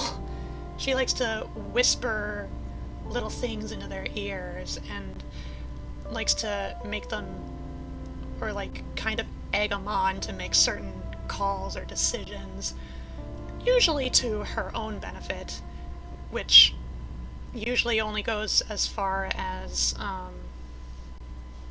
just causing trouble, causing chaos. She's a kitsune. She does a little bit of craftiness, a little bit of social savviness. However, she is distinctly a servant between the other 2 members of District 11, starting with Megumo Izunamaru, a Tengu. Actually, I believe a Dai Tengu? Greater Tengu? Let me check. Yeah, Great Tengu. As a Tengu, automatically just quite powerful as far as, like, certain elements go. Obviously, can fly fast, fly high, drink hard, manipulate wind to an extent. Megumu in particular can manipulate, how does it phrase it? Manipulating the starry sky, the great constellations in the sky. Whatever that necessarily means. She usually is out, you know, looking out for the best interests of her own fellow Tengu. However, she is not afraid to exercise her authority over the Crotengu that she reigns supreme over in their caste system. There are certain reasons to be critical of Tengu society. But then, lastly, in District 11, a tentative ally? Not in regards to Toho 18, but, like, they seem to be getting along better in one of the mangas. But we have yet another goddess! And I would say probably the cutest goddess in the ranks. Chimada Tenkyu, a goddess of markets, particularly marketplaces within special events, like special occurrences, such as, for example, like a lunar rainbow.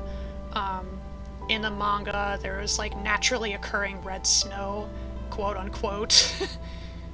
You know, it's like anytime there's an unusual natural event occurring and somebody sets up a marketplace to celebrate, Shimada is usually the one that benefits the most from said marketplaces being set up, and she's accrued quite a bit of power due to the resurgence of those marketplaces in Gensokyo, because those marketplaces are virtually non-existent in the outside world.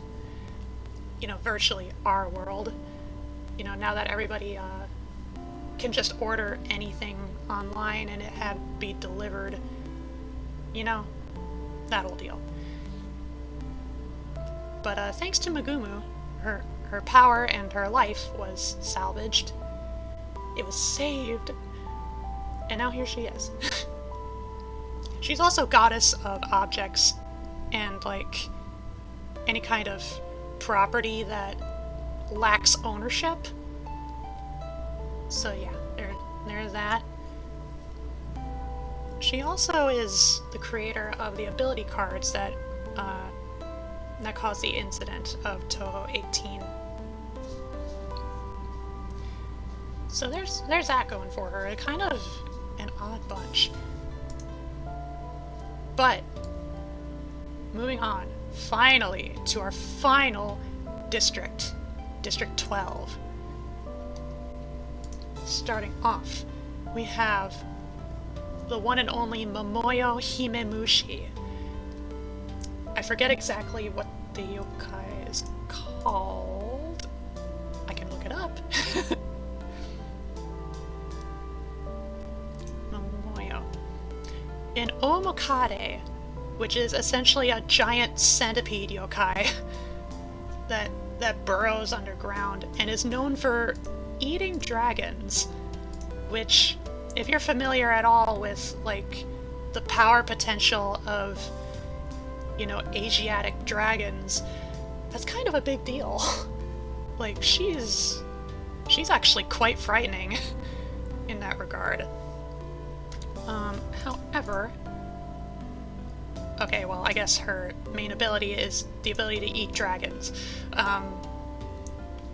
But her occupation is mainly being hired by the likes of Megumu and company to mine out dragon ore in order to use their power to create the ability cards in Toho 18, which I won't be surprised.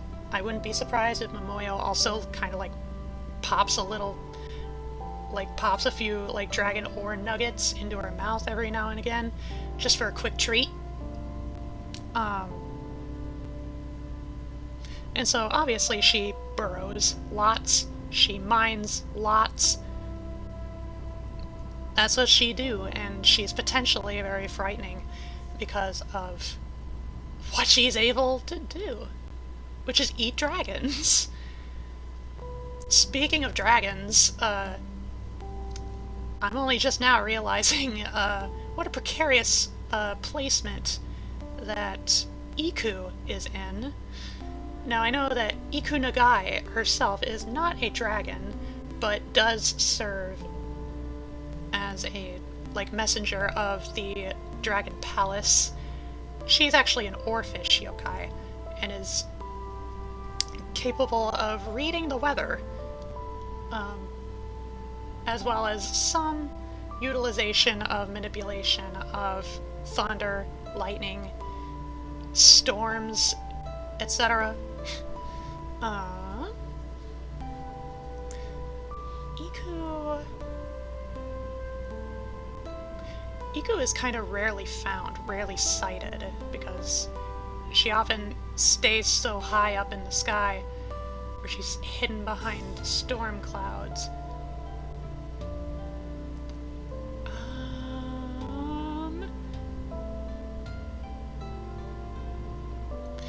That's about all I can recall of Iku. By the way, I mentioned in the last season that I wasn't going to be including characters, or that I wouldn't include characters that weren't from any of the sideline games. Well, as of Touhou 18, at least until next month, you know, Momoyo is where the mainline characters ends.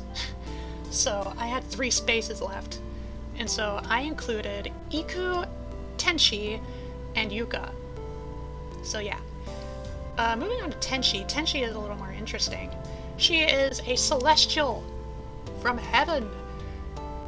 Basically what a hermit aspires to be.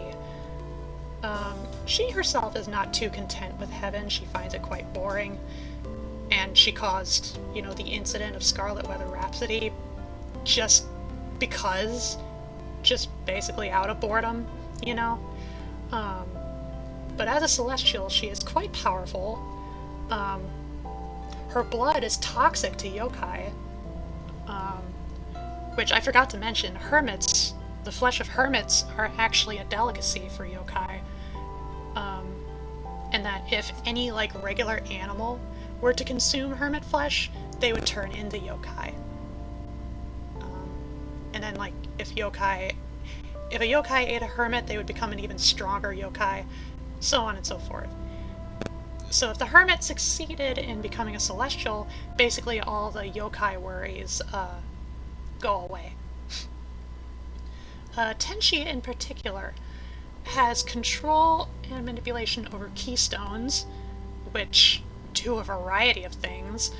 For example, establish the boundary between Earth and Sky, I think, if I remember right, as well as like manipulating weather, causing earthquakes, kind of a myriad of various overwhelming abilities.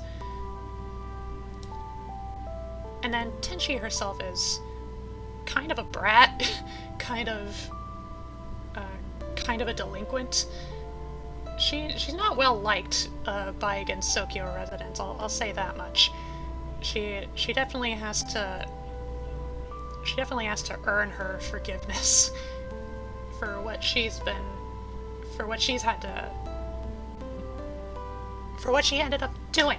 Scarlet Weather Rhapsody. I can speak. I'm so close. I'm so close to wrapping up District 12. So close to finishing up the reaping. Let's go. Our final contestant for the final district. Hailing originally in a re-debut in Touhou 9, but there wasn't enough space to fluidly include her in last season. Yuka Kazami, a flower yokai, particularly fond of sunflowers, obviously has power over flowers and various plants. However, it's also noteworthy that she's often regarded less as a traditional yokai and more just kind of like a living force of nature.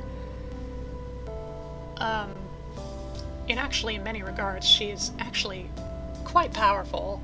And obviously, if you damage any of the sunflowers or any flowers under her jurisdiction, she will not take kindly to it. Otherwise, she's kind of laying low as far as more destructive tendencies go. I know there's a whole, like, fanon deal where she's the ultimate sadistic creature, but it's like, usually canon doesn't go out of its way to support such notions.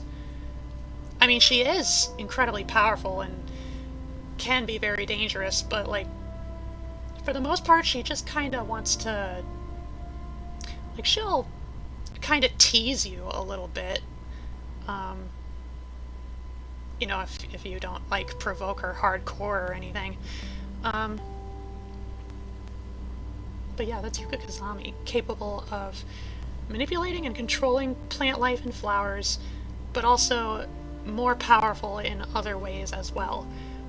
More ways that are more thoroughly demonstrated in her actual debut game, Touhou 4 Lotus Land Story, which is one of the PC 98 games. So she is a character that's been around for a while, although certainly not on the forefront. I wish she got more screen time. I'm hoping that, you know, now that Flander has kind of gotten a resurgence of popularity, um, of notoriety in more recent works, I'm hoping something can be done about Yuka, as well as like various other characters that are just so underrepresented. Anyway, holy shit, we are done going over the profiles of all the Touhous in tonight's games. Which means, Lily Pals, it's time. It's time for violence. It's time for survival. It's time for death. It's time to find out who will be the one sole champion of the GENSOKYO games. Proceed.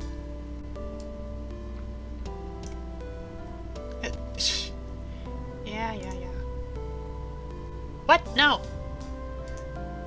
Oh, maybe it... Hold on. I guess maybe like I timed out or something. I didn't realize the site had that kind of capability. But here we go, Lily Pals. It's finally time. Well, before we start, I'm quickly going to use the bathroom. I need to pee. So, PRP. I will be right back. You sit tight, Lily Pals.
only did I go to the bathroom, I also remembered to take my meds.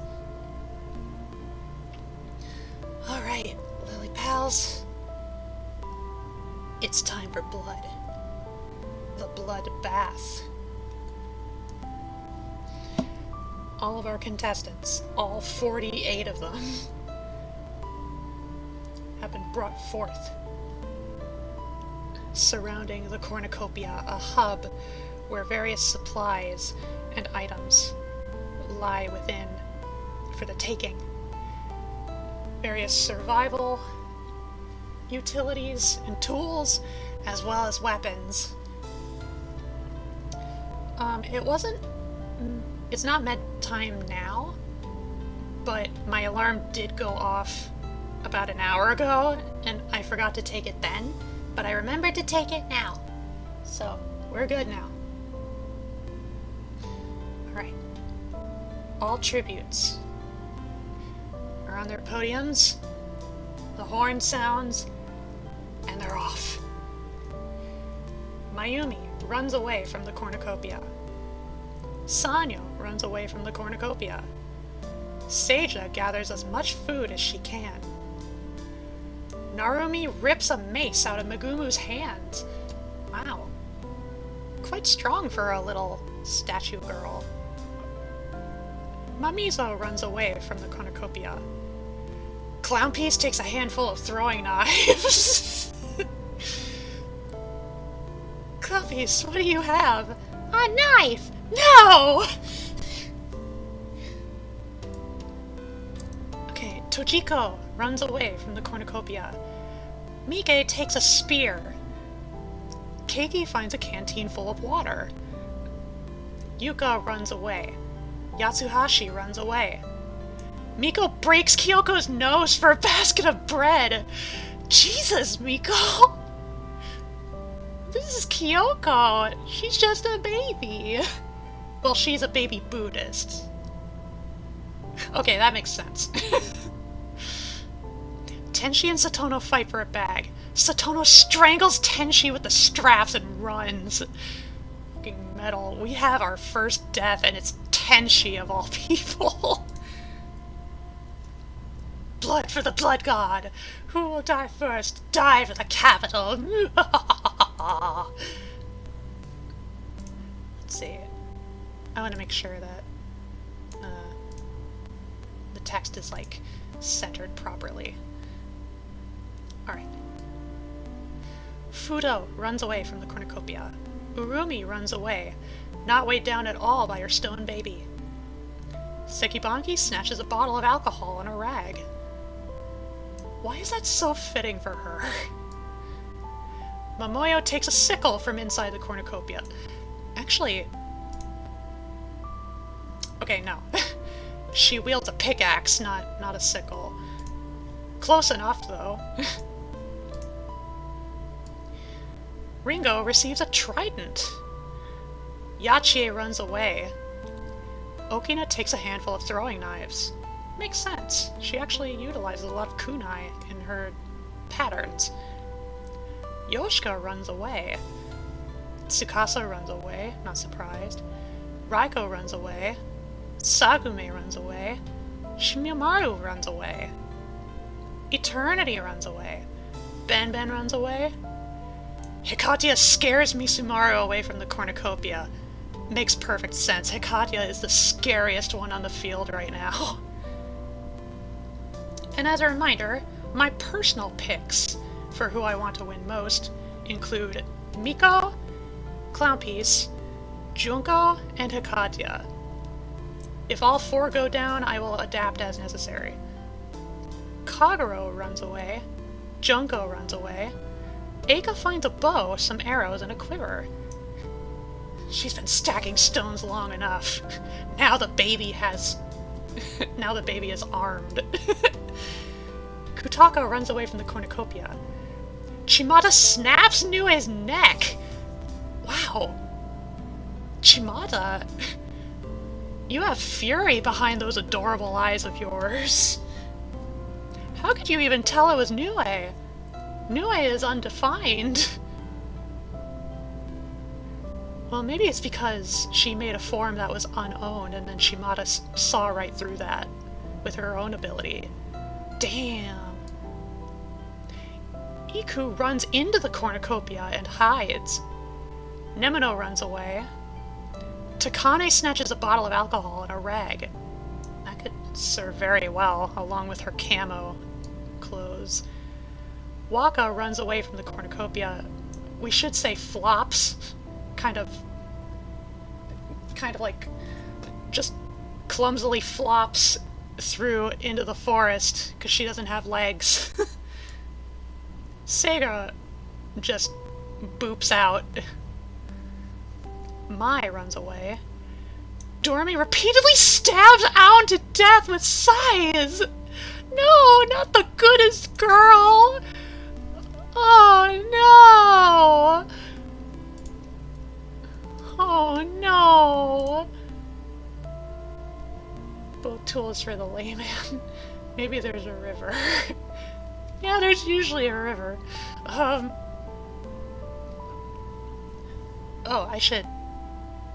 this would probably be a good time to bring out... Where is it?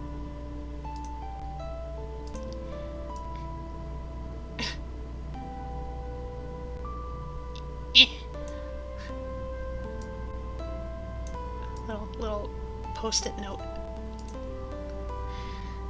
Because I have to, like, open up the 2 different windows. Okay. Doremi, you are... God, Doremi, you eat nightmares, and as a result, your heart has grown stone cold. This stone Aon. Ah! She's just a good dog. Good doggo who wants to protect people and help people. She doesn't want anything in return. And now she's crumbled to debris. Doremi, I'll never forgive you. Seiron grabs a backpack, not realizing it is empty. And Saki snatches a pair of sais. That kind of works for Saki, honestly. Like, she's a very in-your-face kind of fighter, and that makes me think of Raphael from TMNT. They have very similar, like, temperament. Alright. The bloodbath has concluded, and we are moving on to the first day of the GENSOKYO games. Maybe she just thought this was another nightmare to eat, which it kinda is. That was really sad, though. But nevertheless, these are the GENSOKYO games, so it must be. For the pursuit of #1 championship. But Aon will be remembered. Anyway, Tsukasa searches for firewood. Sagume camouflages herself in the bushes. Misumaru makes a wooden spear. She could probably, like, wrap a Magatama around it and make it, like, super powerful or something, I don't know. Sekibagi dies from hunger, okay. Well, no chance of the Molotov, I guess. Sanyo, Yoshika, Shinmumaru, and Yachie raid Mayumi's camp while she's out hunting. Ouch. I mean, Yoshika is probably well fed now. Kyoko explores the arena, still with a bloody broken nose. Raiko is pricked by thorns while picking berries. Saki constructs a shack. Ringo receives a hatchet from an unknown sponsor. She would probably prefer, like, skewers. Try to use for, like, dango substitutes. Iku fishes. Iku commits to cannibalism. Wakasagi Hime injures herself. through all that flopping. Mike tries to spearfish with a trident. Perfect sense for a kitty. Yuka receives clean water from an unknown sponsor, and she drinks it up by pouring it on her feet, as all plants do. Chimata begs for Keiki to kill her. She refuses, keeping Chimata alive. Tojiko steals from Megumu while she isn't looking, in and out like a ghost. Doremi, Yatsuhashi, Mamizo, and Mai track down and kill Satono. Mai, that was your own partner, your own co-worker. My. Also, I will say, I did a test run of this lineup off-stream, and Mai ended up being the champion, and I was very disappointed. Just because, like, Mai is not my most favorite character. There's definitely much cooler, much more capable, much cuter, much stronger, much more interesting. Like, even Satono. Which, I guess Mai had to get back at me for those kinds of opinions. Kutaka collects fruit from a tree. Urumi sprains her ankle while running away from Hikatia. Perfectly sensible. You made an attempt. Eternity searches for firewood. Eika runs away from Takane. I mean, Eika, if you get a distance, you have bow and arrows. You could probably try and shoot her down. But then again, Takane's camouflage. The camo clothes. Ah, those are so useful. Benben is pricked by thorns while picking berries. Junko, Seiga, and Nemino hunt for other tributes. Oh my, that's quite a trio we have there. Clownpiece goes fishing. Momoyo searches for firewood. Seiran diverts Okina's attention and runs away. I'm not sure how fast Okina can go in her wheelchair, but, you know, being a goddess at the back doors, it probably doesn't even matter. Miko, Seija, Kagero, Fudo, and Narumi hunt for other tributes, while Miko and Fudo are working together once again. Okay. Now we have our first collection of fallen tributes. 5 cannon shots can be heard in the distance. For Tenshi, Nue, Aon, Sekibanki, and Satono. That's quick, it hasn't even been one day. Did she not eat for the past week? Alright, so we're already down to 43 tributes.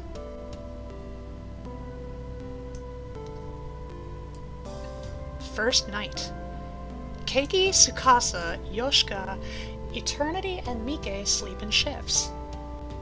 I mean, Yoshika probably doesn't have to sleep. She's a zombie. Miko, Hikatia, Misumaru, and Iku tell each other ghost stories to lighten the mood.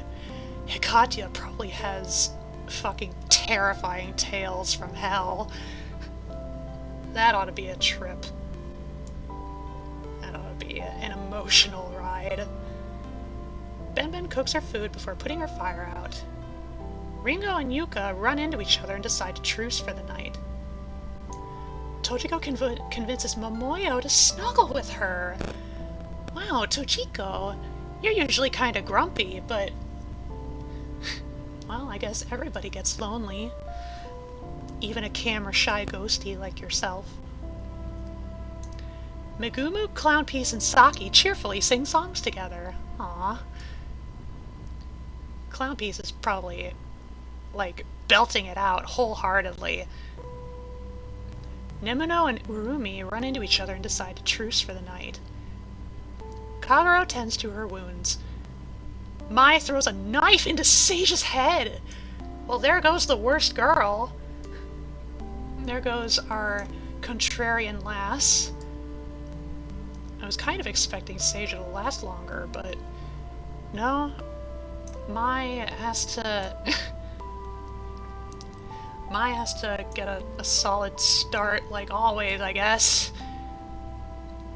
Kyoko and Narumi huddle for warmth. Aww. Mamizo tends to her wounds. Mayumi and Yachie talk about the tributes still alive. That's gotta be a really tense mood, like aura between the two. They're mutual enemies. And yet they have to put aside their ideological differences, or at least factional differences, in order to get through these games. Doremi tends to Junko's wounds. This doesn't make up for the fact of you killing Aon, Doremi. I'm squinting at you. Fudo fends Wakasagi Hime, Sagumi, and Takane away from her fire. Fudo takes fire so seriously, y'all. Like, fire is Fudo's whole thing, now that Moko isn't here. Okina destroys Eika's supplies while she's asleep. Okina, that's literally a baby. You destroyed it. A baby's toys. I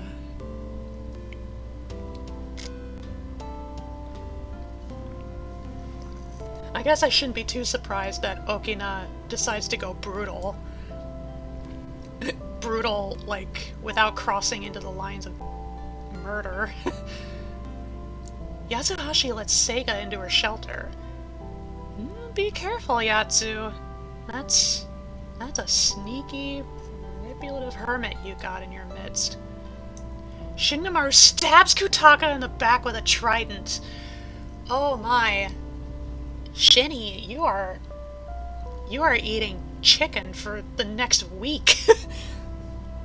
Like, not even the next week. You're an inchling. You could probably survive, like... You could probably have roasted chicken good for, I don't know, maybe a month? A whole month. Well, sorry, Kutaka. Sadly, chickens are just naturally delicious. Seiran passes out from exhaustion. Sanyo convinces Chimada to snuggle with her. Chimada, you better savor the moment. Like, Sanyo? Like, she's kind of a looker, you know? She definitely got goods. Goods worth gambling. Ayo! Raigo stays awake all night, probably partying it hard, or at least rehearsing. Okay. Center. Day 2. Eternity chases Fudo. Takane, Mayumi, Junko, and Okina hunt for other tributes. Takane and Mayumi is whatever, but Junko and Okina? Like, just the two of them, just by themselves, like, wow, watch out. Momoyo searches for a water source, making sure she doesn't accidentally dig into an aquifer. Shudders in Dorfort. Nemono stalks Doremi. Menacingly. Misumaru, Urumi, Tsukasa, and Mamizo raid Miko's camp while she is hunting. Wow, you four. You're gonna get into troubles with the Taoist crew. Let me just say. Also, like, 3 of these people are beast yokai, or at least beast-like. And considering Mamizo is one of them, I wonder if Mamizo put them up to this. And then I don't know what Misumaru was thinking to join their side, but I don't know, I guess she saw an advantage in it? Miko is pretty remarkable. Yoshika, Chimata, Waka, and Ringo raid Kaguro's camp while she's hunting. Waka! Waka, that is your girlfriend! Waka, how could you? Well, maybe she's looking for a memento. Yatsuhashi, Mike, Narumi, Benben, and Hikatya hunt for other tributes. These four are not too remarkable, even together. Hikatya, though. Hikatya is like 400 times worth their capacity together, just by herself.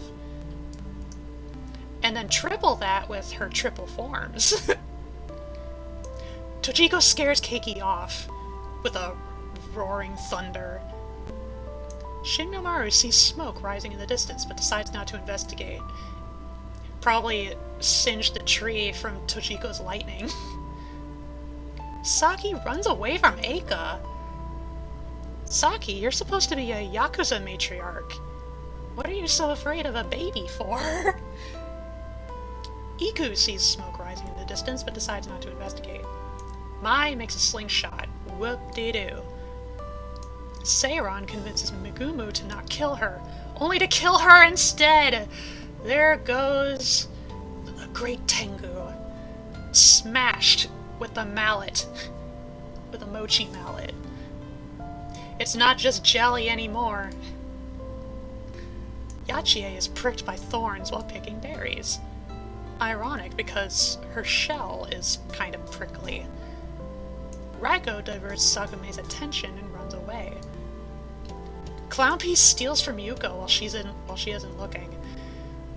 Peace! You be careful. You be careful. Don't let Yuka ever find out it was you. Kyoko overhears Seiga and Sanyo talking in the distance. Makes sense, she's got very sensitive ears. Alright. Bah! Oh, that startled me. Kiddo Lilac! Welcome, welcome, Battle Frog! Froggy Ball Grade! Welcome, welcome! Oh, it's been so long! Hello, hello! Welcome in, Raiders! What were you up to, Lilac? I hope you had a great stream. Welcome, Raiders, to the Issy Corner, to the Lily Pal crew. We are playing Hunger Games Simulator with Toho girls. Stick around. Enjoy the blood sports. You may take our thighs, but you shall never have our thighs. RNG, I think you messed it up. You may take our thighs, but you shall never have our lives. Yeah, hi. The Lily Pack, if you will. Alright. Day 2, Fallen Tributes. 3 cannon shots can be heard in the distance. For Seija, Kutaka, Poor Chimkin, and Megumu. I kind of expected Megumu to last longer. She's a great Tengu. She should be more capable than this. But it's the games. The games don't discriminate. At least, not that much. Second night. Yoshika and Ringo huddle for warmth. I mean, Ringo is probably the only source of warmth. Yoshika is cold as a corpse. Because she is a corpse. And we take our lives but never our thighs.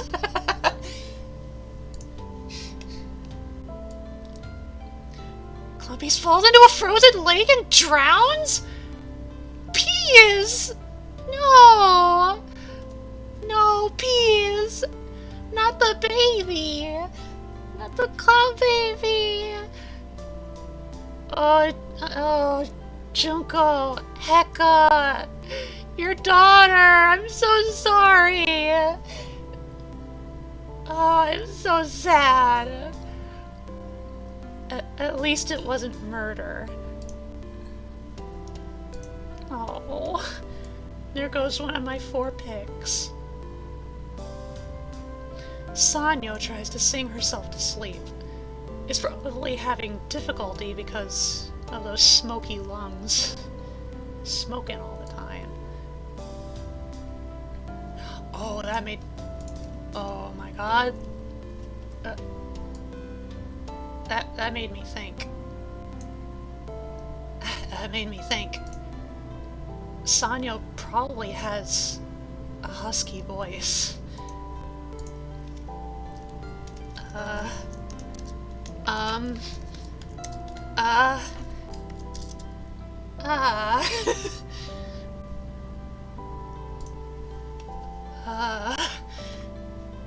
Anyway. Eternity questions her sanity. Saki is unable to start a fire and sleeps without warmth. Don't worry, Saki, you got your big Pegasus wings. I just saw lightning outside.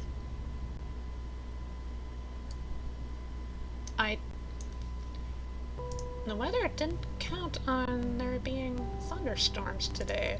Then again, it was thundering a little bit earlier. I don't know, the weather report didn't say anything about thunder. Oh well. It's not that bad. Yuka convinces Tojiko to not kill her, only to kill her instead. There's Yuka's brutality we all have heard about. And Tojiko, oh no, you are now dead squared. How do you kill a ghost? Aside from maybe an exorcism? Mai and Shinmumaru run into each other and decide to truce for the night. Shinmumaru, slit her throat! Slit her throat, now's your chance! She won't suspect a thing! Seiron is awoken by nightmares. I imagine such would be the case when you live on the moon long enough in the lunar capital. Like, for all intents and purposes, the lunar capital is fascist, so, you know. Hikadia silently snaps Urumi's neck. Hikadia has sent Urumi straight to hell. Thunder and lightning, was it very, very frightening? For me? Nah. This is the Midwest, son. Thunderstorms happen all the time, frankly. Especially this time of year. Like... Oh, thunder. Anyway. Raiko destroys Eika's supplies while she's asleep. What's with everybody ganging up on Eika? She's just a baby. Oh, I get it. Now that she's out of purgatory, none of the Onis are around to cause her trouble. So now there's a bunch of other people picking up the slack. I get it. It's still awful, but I understand now. Sagume and Yachie huddle for warmth. Yachie is probably very warm as a dragon turtle. But also Sagume has one wing. One fluffy wing. So there's that. There's good insulation there. Okina kills Narumi while she's sleeping. Damn, Okina. Actually, I'm pretty sure Narumi came to life because of Okina. So Okina just looked at Narumi and is like, you know what? I don't like you being alive anymore. I changed my mind. Snap. And now Narumi is just a stone statue. Junko thinks about winning. Do it for peace, Junko. Do it for peace. Or do it for Heka, your wife. She's not dead yet, but you never know. Iku cries herself to sleep. Keiki receives medical supplies from an unknown sponsor. Mamizo defeats Doremi in a fight, but spares her life. Waka attempts to start a fire, but is unsuccessful. I mean, makes sense. You need to rely so much on water to even do anything, Waka. Benben strangles Chimato with a rope! Jesus Christ! Ben!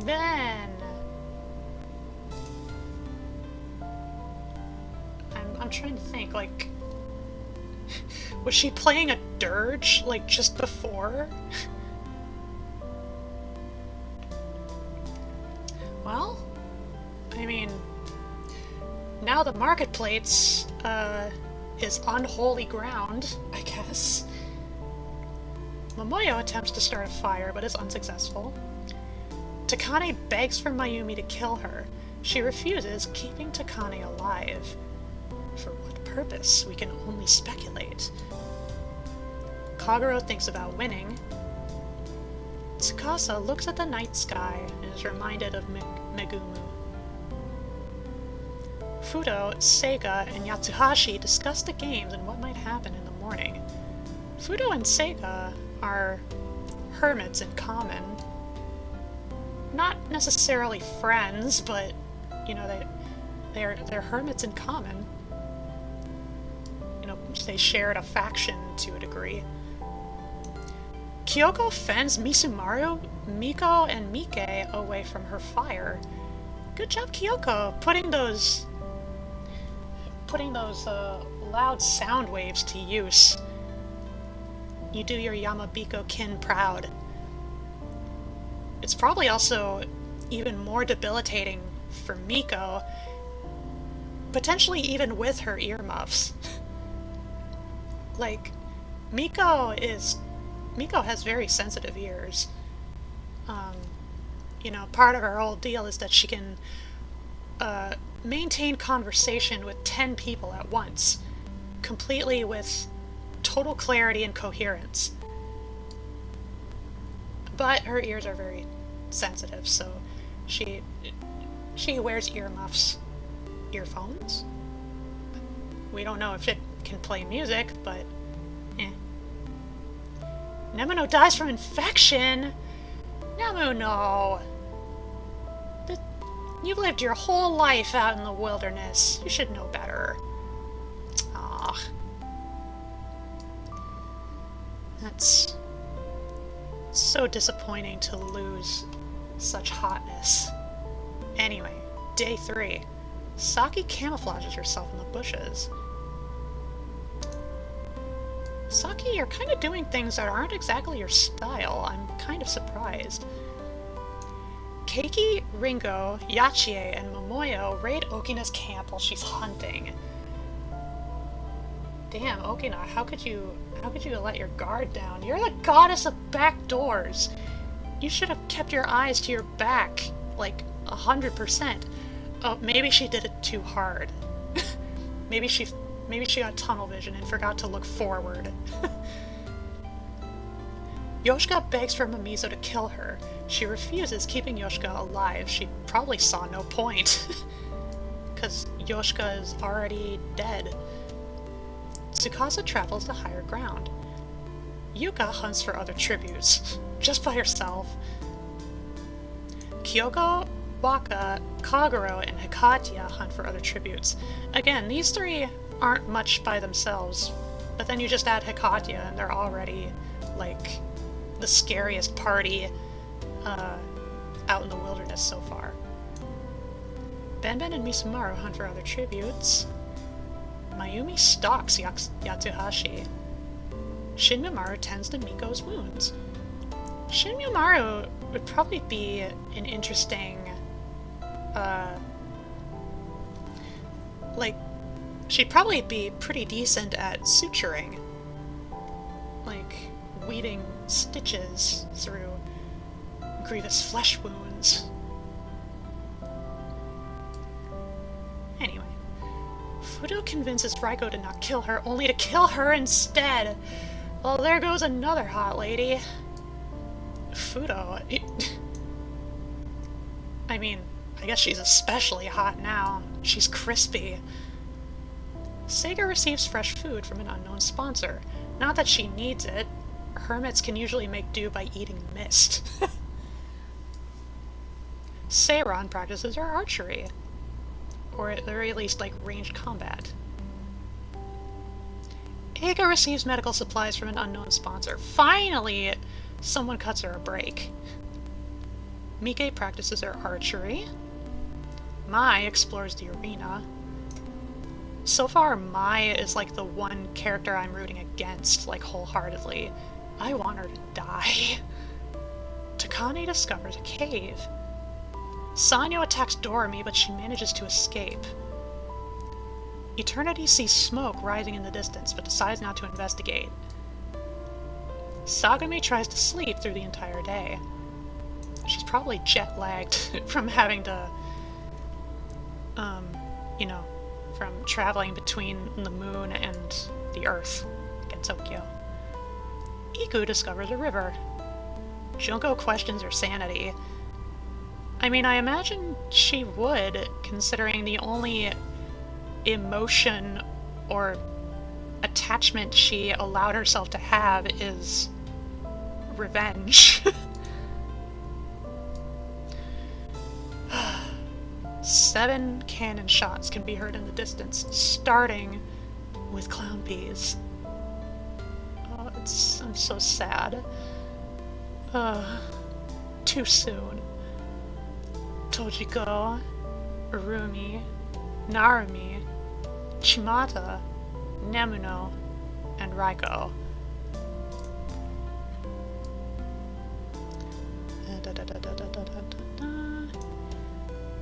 Third night.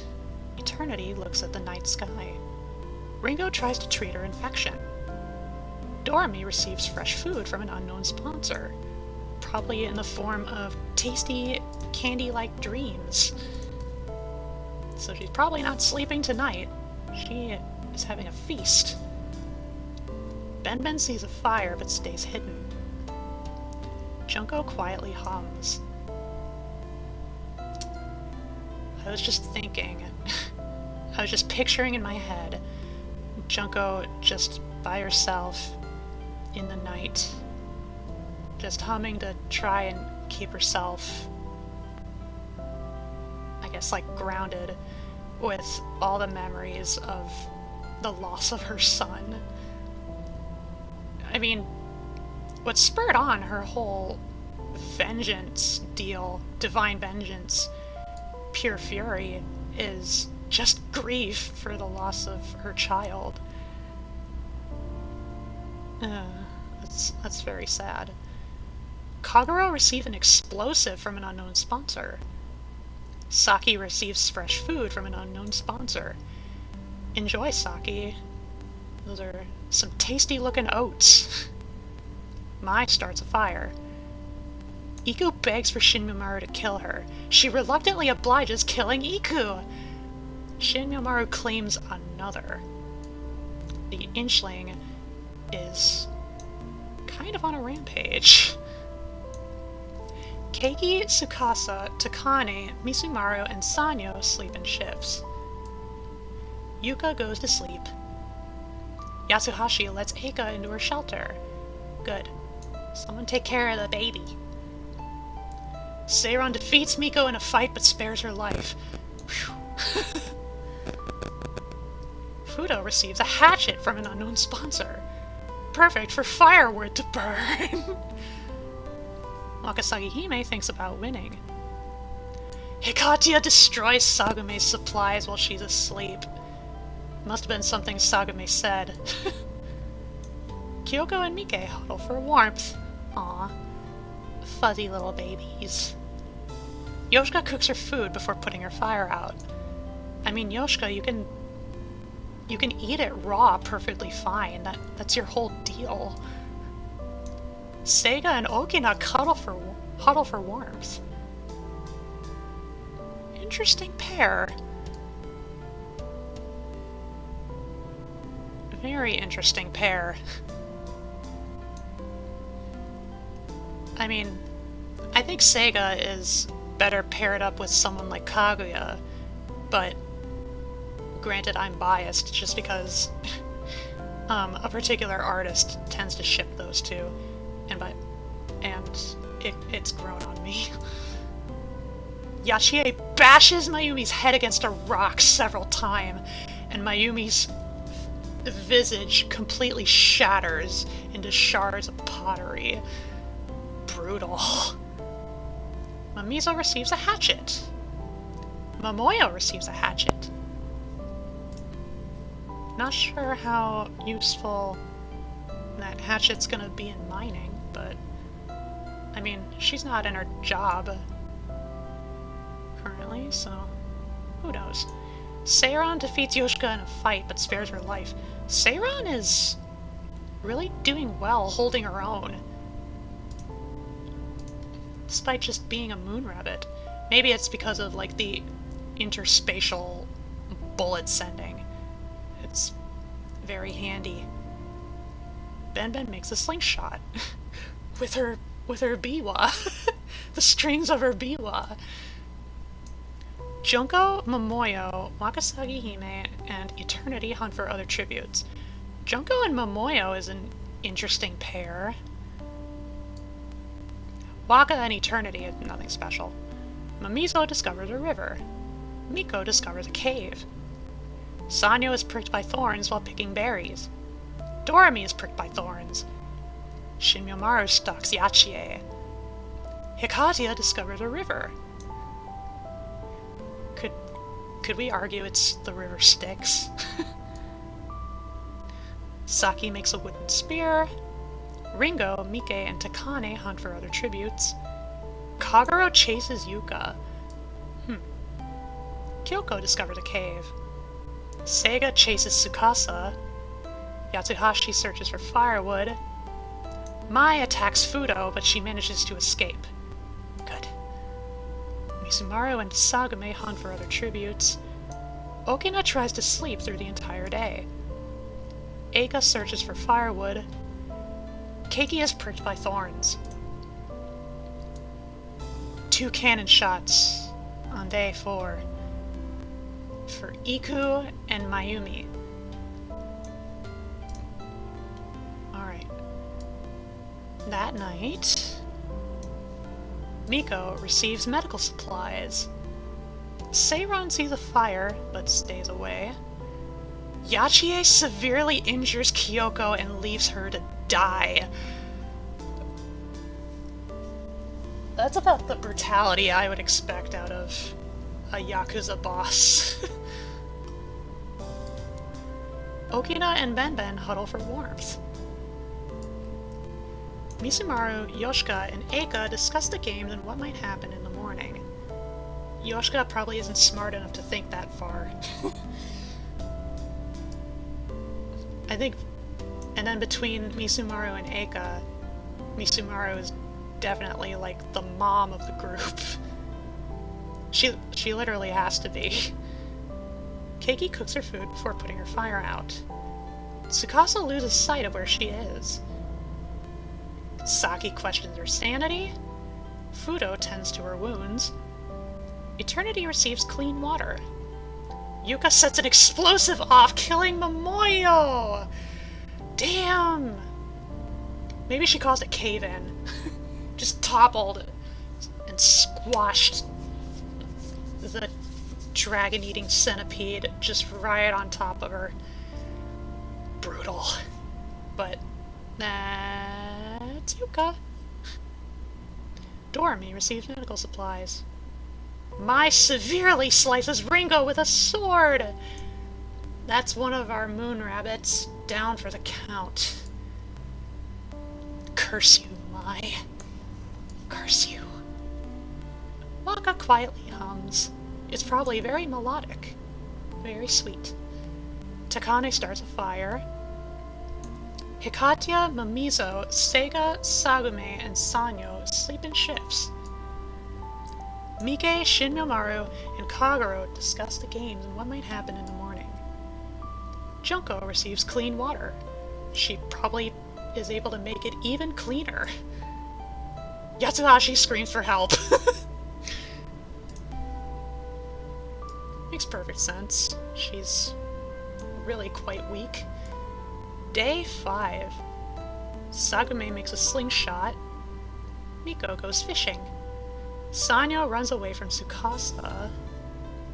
Seiran sees smoke rising in the distance but decides not to investigate. Mai makes a slingshot. Doremi injures herself. Karma. Keiki defeats Eika in a fight but spares her life. Alright. God. My first thought was, is Keiki pro-life? But, like, technically Eika's already dead, so... Benben, Kagero, Yuka, and Takane raid Junko's camp while she's hunting. Damn. Raiding a mother while she's busy. What delinquent little children. Yoshika receives fresh food. Waka overhears Eternity and Yatsuhashi talking in the distance. Fudo and Yachie hunt for other tributes. Mamizo discovers a cave. Shinmyomaru makes a slingshot. I think it's more for the sake of fast travel in her case. Seiga overpowers Mike, killing her. And thus, our kitty is down for the count. Downed by the wicked hermit. Saki and Hikatia work together for the day. This is a power couple. Taeyam. Yakuza boss and goddess of hell. Misumaru and Okina split up to search for resources. Alright. We have 4 cannon shots. Remarkable. Words. Regarded on day 5. What am I even saying? God. 4 cannon shots. For Kyoko, Momoyo, Ringo, and Mike. That night. I was gonna check how many contestants are left, but I can check after the night. Sagume and Eika huddle for warmth. Very cute. Fudo starts a fire. We expect nothing less. Kagero, Benben, and Sanyo cheerfully sing songs together. Benben is in her element here. Seiga looks at the night sky.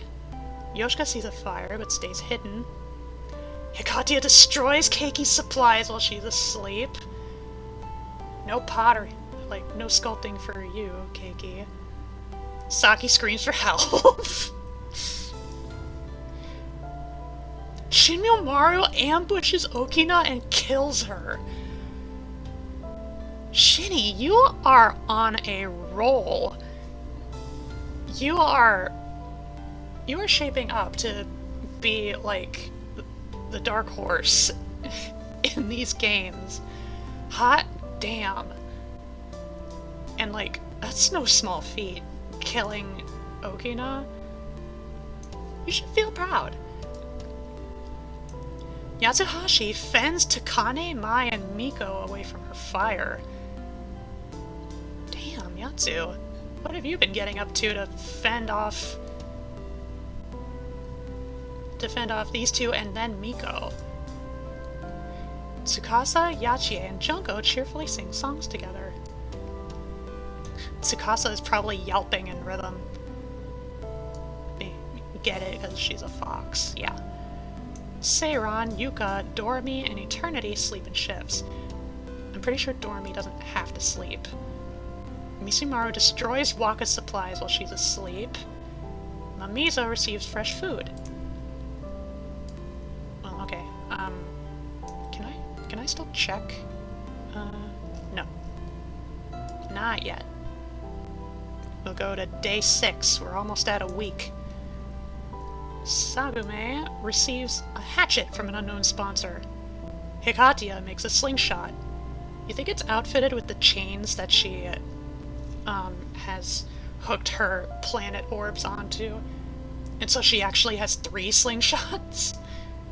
That'll be interesting. Seiga stalks Yuka. Isn't it Yuka stalks? 'Cause, I mean, Yuka's a plant. Moving on, Doremi discovers a river. Yoshika goes hunting. Yoshika hungry. Hungry. Mai thinks about home.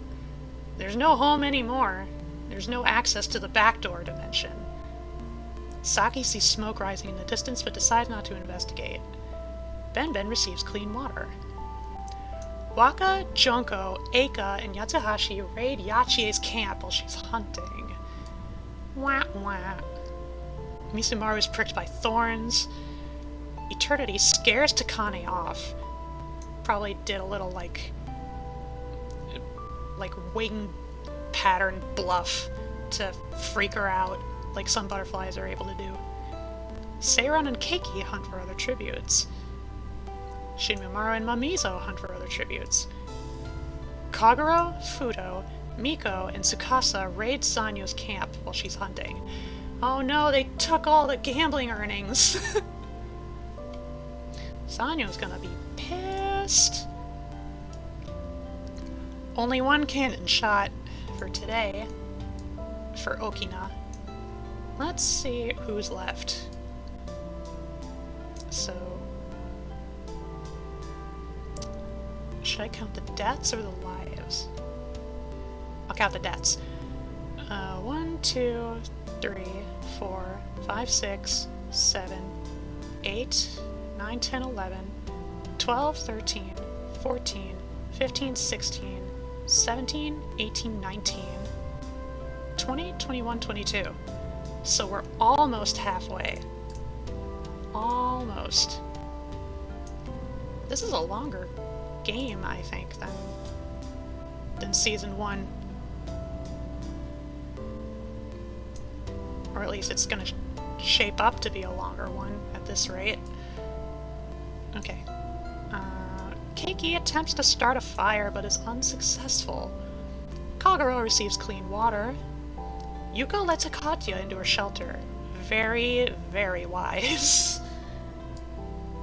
Miko and Eternity run into each other and decide to truce for the night. Yoshika questions her sanity. Did her spell tag slip a bit?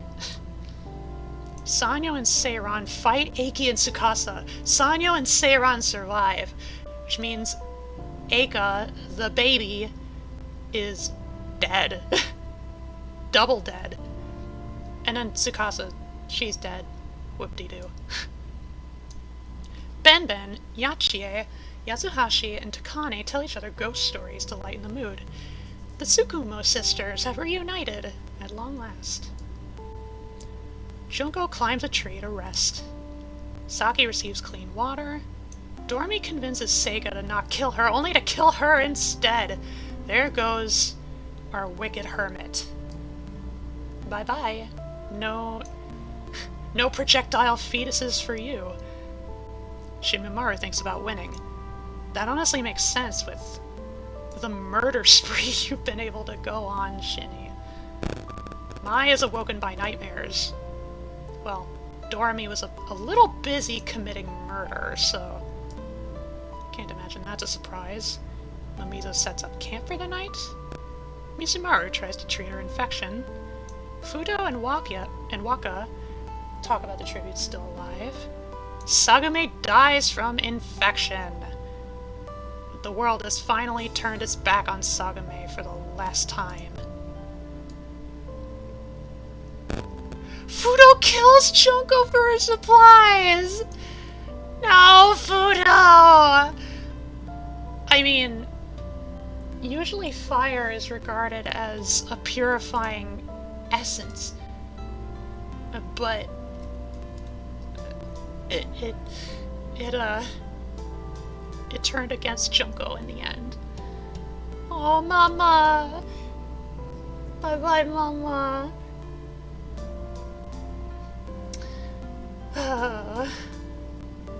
So let's see. The two of my original 4 picks are still up. There's still Hikatia and Miko. Oh, that makes me sad though. I love Junko. Hello, Shio. How's the game? It is going pretty well, relatively speaking. I think we're over halfway through all the tributes now.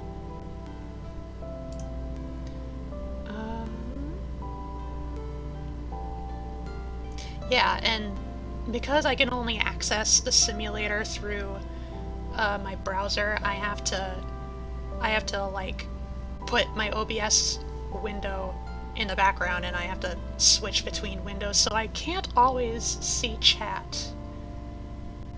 Which is why I have like the little post-it note that I made in order to let y'all know, you know, in case there are times where I can't see chat. Yeah. Alright. Junko. Shinmimaru accidentally detonates a landmine while trying to arm it. Well, there goes her killing spree. The killing spree just did a U-turn and decided, you know what, your turn now. Misumaru sprains her ankle while running away from Hikatia. Perfectly sensible. Yoshika searches for a water source. Yuka goes hunting. Keiki chases Seiron. She's probably in the mood for roast rabbit. Miko makes a slingshot. How many slingshots are the tributes making these games? What are they going to use all these slingshots for? Ben scares Eternity off. Yachie and Wakasagi Hime split up to search for resources. Yachie could probably relegate to the land while Waka is to the water. Kagero injures herself. Takane hunts for other tributes. Mai injures herself. You'd better die. Saki goes fishing. Mamizo chases Sanyo. Doremi convinces Yatsuhashi to not kill her, only to kill her instead! Yatsuhashi has now gone to the underworld. Is now but a ghost. A memory. We have 7 cannon shots on day 7 for Eika, Tsukasa, Seiga, Sagume, Junko, Shinmyomaru, and Yatsuhashi. Shinmyomaru was doing so well up until accident prone. Okay. The 7th night. Saki tends to Mai's wounds. Saki, no! God damn it! I'm so sick of Mai always excelling at the games when she really doesn't deserve to. Ben receives fresh food. Yuka tries to sing herself to sleep. Eternity receives a hatchet. Waka tries to treat her infection. Yosha climbs a tree to rest. I mean, she probably, like, jumps absurdly high up onto a branch. Because that's how Jiangshi work. Seiron lets Hikatia into her shelter. Very wise. Takane, Doremi, Kagero, and Keiki sleep in shifts. Mamizo and Misumaru hold hands. Aww. Fudo and Miko talk about the tributes still alive. Makes sense, they've always been allies. Hermits in common, Taoists in common. Sanyo's trap kills Yachie!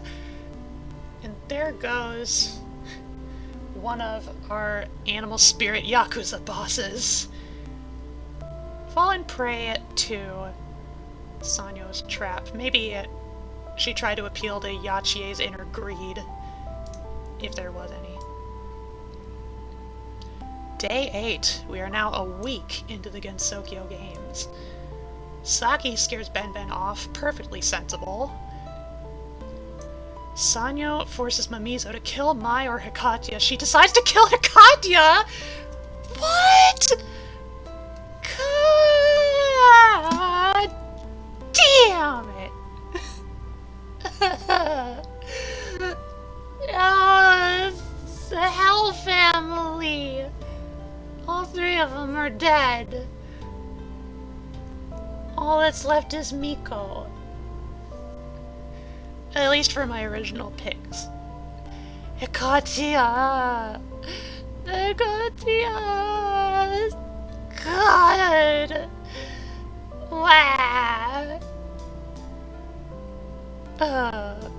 What a waste. Mamizo, you could have killed Mai! Why would you kill Hikatya?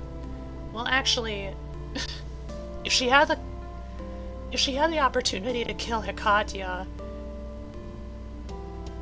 like, that probably would have been the smarter decision. Because Hikatya is by far the strongest out of everyone in the games. Out of all the tributes in this season. But still, somebody has to kill Mai. Mai has to die. Die, Mai, die. Die, Mai, die. Hashtag, die, Mai, die. Oh god, Miko is next. Cross his fingies. Miko discovers a cave. Okay. She's good. Fudo decapitates Waka with a sword! Damn! Well, I mean, I guess now Fudo is eating good tonight. Grilled fish. Grilled mermaid. I don't know what to think about that. Okay. Excuse me. Misumaru severely slices Seiron with a sword. Man, where's everybody getting these swords suddenly? Seiron did really good, though. That's unfortunate. Yoshika camouflages herself in the bushes, probably as a regular corpse. Doremi severely injures Kagero, but puts her out of her misery. Well, that's the entirety of the grassroots yokai network down for the count. Wah wah wah. Man, even in my trial run, Doremi actually did pretty well. Even then, I think she made it to the top 3. Eternity receives medical supplies. Keiki sets Takane on fire with a Molotov! Oh my god, Takane! Somebody used your own Molotov against you!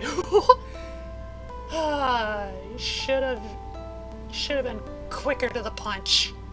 To the explosion. And Yuka injured herself. 6 cannon shots can be heard in the distance. Pour one out to Yachie. 3 to Hikatya. Well, since she's the goddess of every hell ever, she's probably perfectly fine. Just, you know, just somewhere else. Wakasagi Hime, Seiron, Kagero, and Takane. All dead. On to the 8th night, Saki receives medical supplies. Mai and Keiki tell stories about themselves to each other. Keiki, you have sharp little chisels. Slit her neck. Slice it open. Go for the jugular. Come on, Keiki. Yuka attempts to climb a tree but falls to her death. Yuka! Yuka, you are the queen of plants. Oh, that's so disappointing.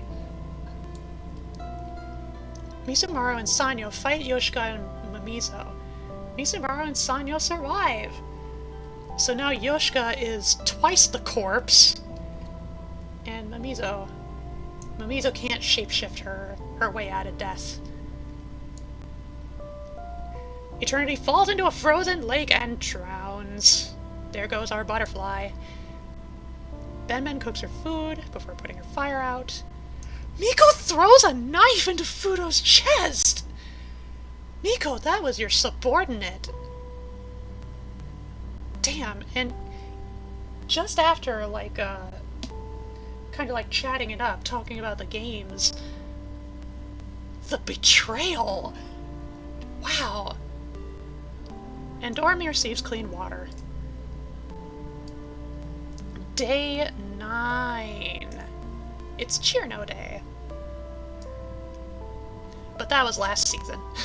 Saki, Benben, Mai, Keiki, and Doremi hunt for other tributes.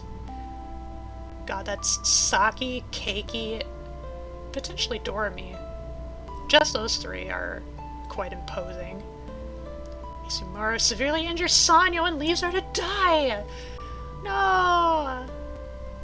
Sanyo was one of the sexy ones. With the husky voice. Oh no. Miko tries to sleep through the entire day. As a coping mechanism for killing Fudo. 6 cannon shots are heard in the distance. For Yuka, Yoshika, Mamizo, Eternity, Fudo, and Sanyo. Who's left?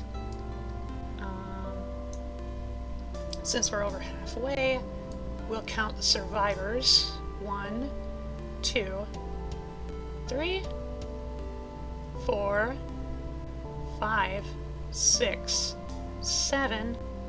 7. We're already down to 7? God. Wow. Mai needs to die. Die my die. Hashtag die my die. Doremi has 5 fucking kills. Shinnomaru got 3 kills. Benben has 1 kill. So does Miko. Miko, through betrayal, has 1 kill. Keiki has a kill. Misumaru has 4 kills! Misumaru is kind of unexpected. Saki doesn't have any kills yet. That's a bit surprising. Alright. The 9th night. Saki tends to her wounds. Miko, Mai, and Misumaru sleep in shifts. Benben receives medical supplies. Doremi and Keiki talk about the tributes still alive. Yeah, now that we're down to the single digits, the end is approaching. We are nearing upon our GENSOKYO Games champion. Day 10. Mai tends to Keiki's wounds. Keiki! Keiki! Take the opportunity! Take the chisel, just go right into the artery. It's right there! Her neck's wide open! Benben repeatedly stabs Saki to death with sais. Those are probably her own sais. Saki! The long game has never been your style. And now look where it's gotten you. Pitiful. Doremi overpowers Misumaru, killing her, bringing Doremi up to 6 whopping kills. Miko cannot handle the circumstances and commits suicide. Miko! I mean, she did kill her subordinate, like, one of her loyalist allies, so sure. You know, maybe that took a toll on her mental health, but... Miko, I was rooting for you! So all 4 of my original picks are dead. It's very sad. 3 cannon shots are heard in the distance. Saki, Misumaru, and Miko. The best girl is dead.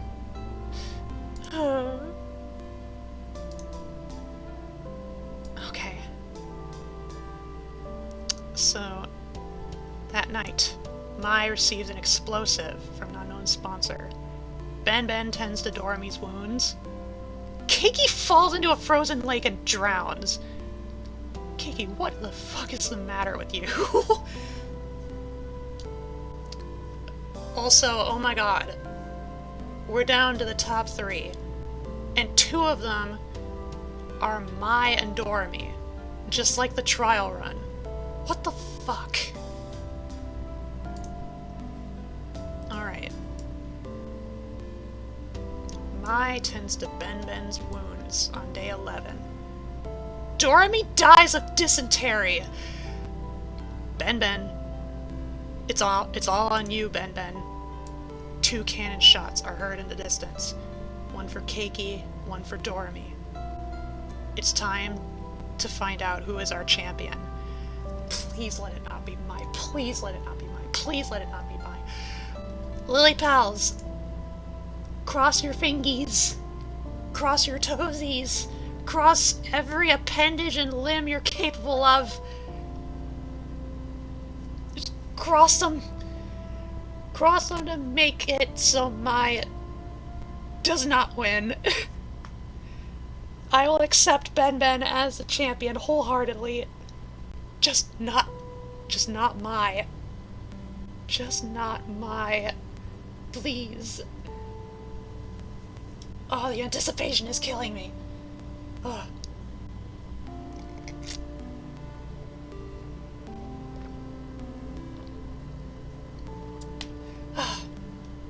Coffee to help calm my nerves.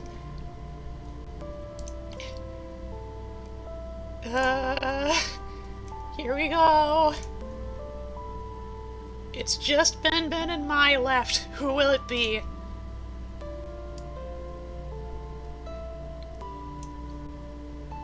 Ben falls into a pit and dies.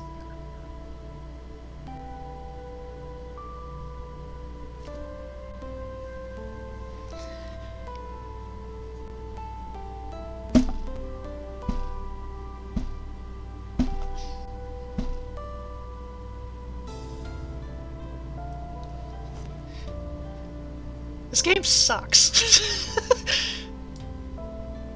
The winner is Mai from District 7.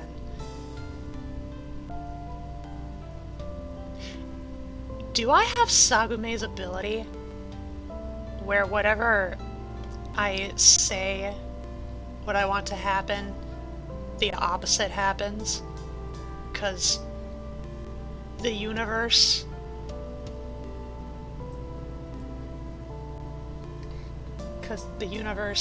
is more than happy to remind me of how insignificant my will is upon anything.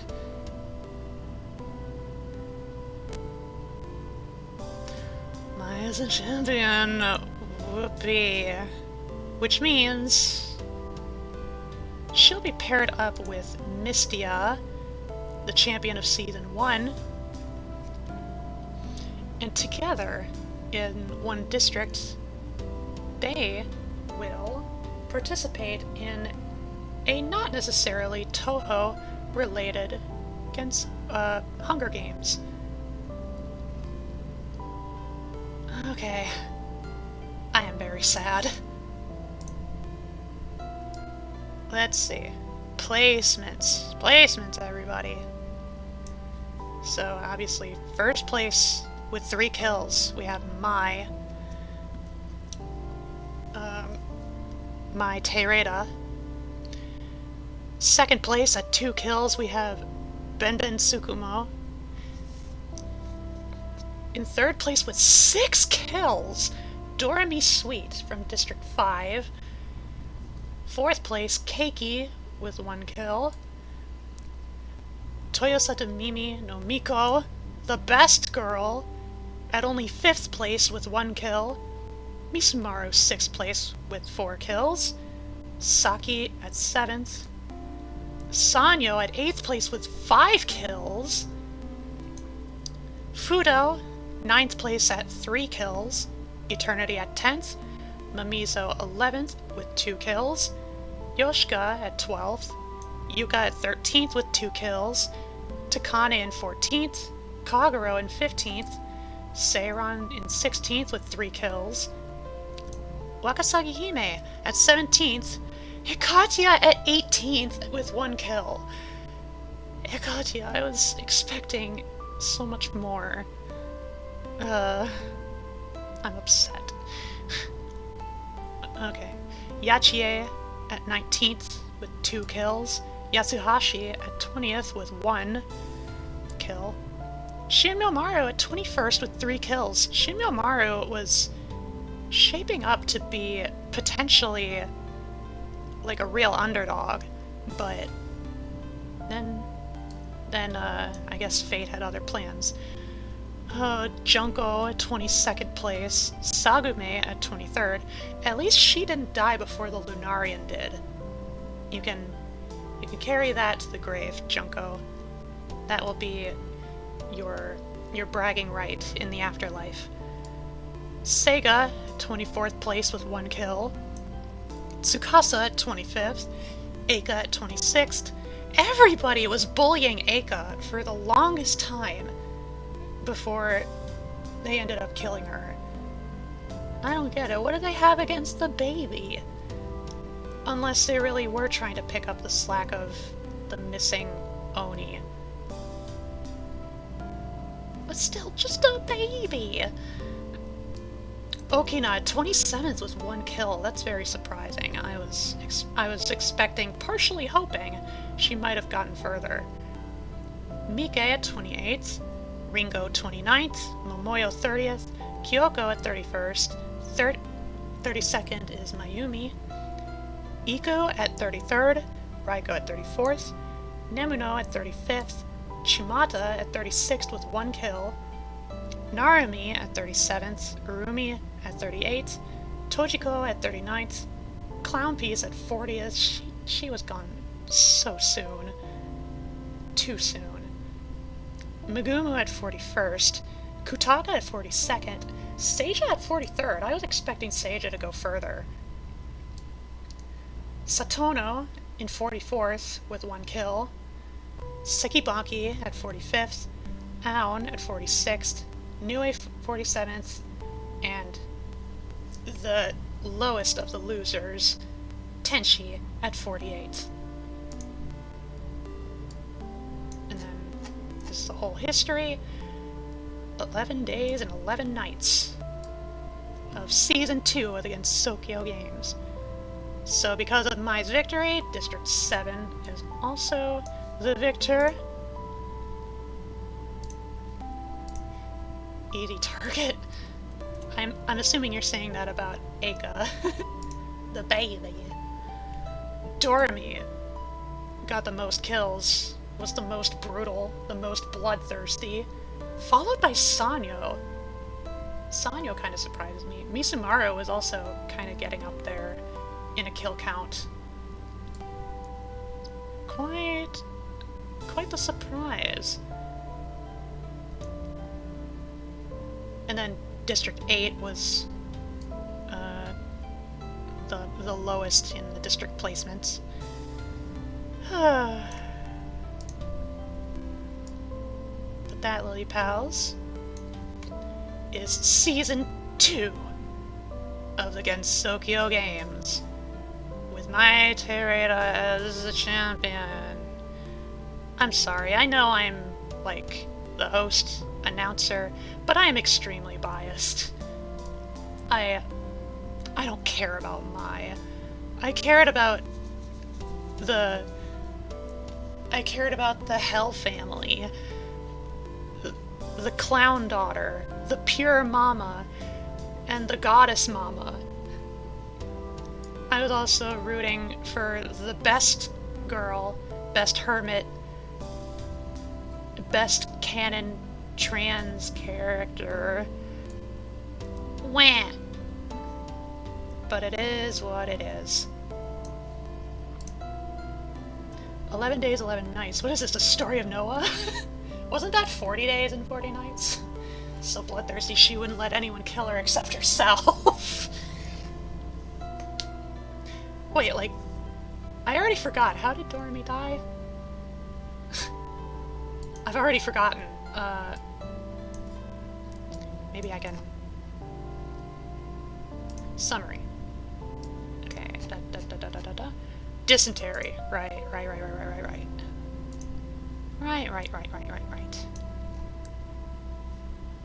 I'm leaving off on the Hell family because they're the best family.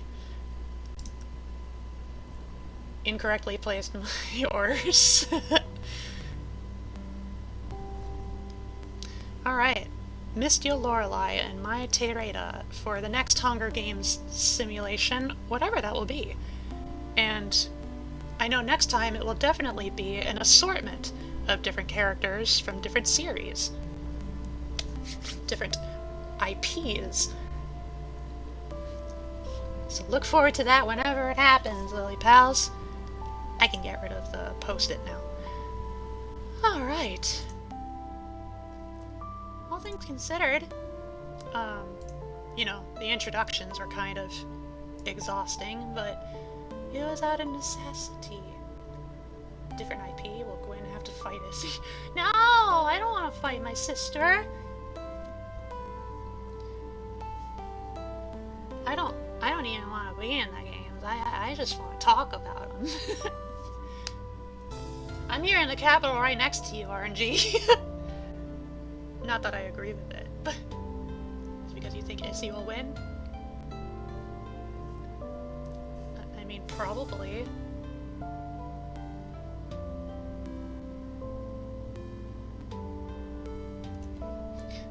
Whoops. End of stream. Alright, Capital family, let's go!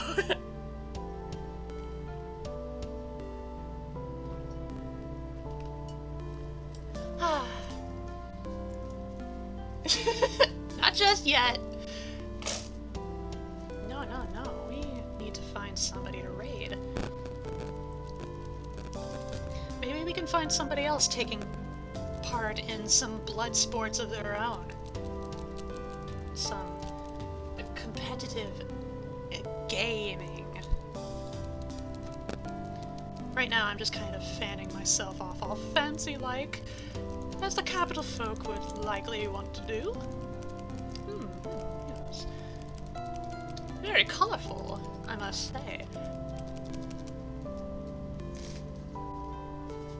Still quite disappointed in the final result. That's right, go in and do another stream back-to-back. I don't think that's possible. That's like... It's like Twitch streaming Ouroboros. Ouroboros. And I'm not a tadpole anymore, so I can't eat my tail. I can't reach it, it's too small now. And I'm sure as hell not gonna nibble on my toes. Anyway, let's find a person to raid. Sure, but this time it's a frog eating its own legs. Beat you to the punch. Okay. I am looking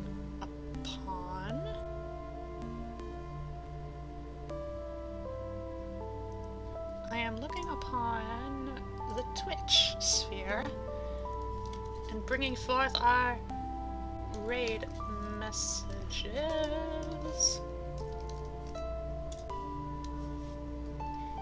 for both the sub pals and the non-sub Lily pals. Yeah. Alright. Let's see, who do I spy on this Friday evening? I'm almost tempted to actually follow through on, like, somebody playing, like, a competitive game of some sort to keep up the bloodthirst.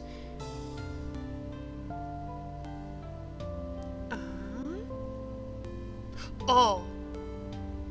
I am the perfect contender. Competitive D&D. No! That would be an awful time. Unless, like, there was a module designed around that.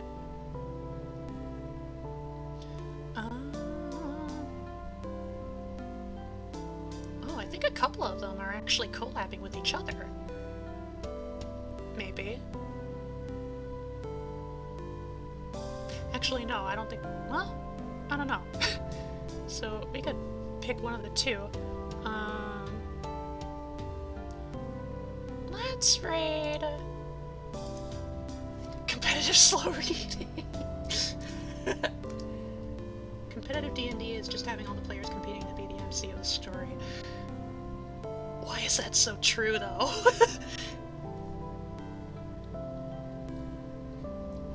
Where's the lie? Anyway, I think I'm gonna pick us raiding Drana Cthulhu, who is doing a collab stream with some of their friends, I imagine. They're playing 100% orange juice, and we know that's nothing if not competitive. Okay, Drana Cthulhu. Let's go! Alright. Hopefully I will have the energy to actually stream next Monday. I've been dealing with so much EBness lately.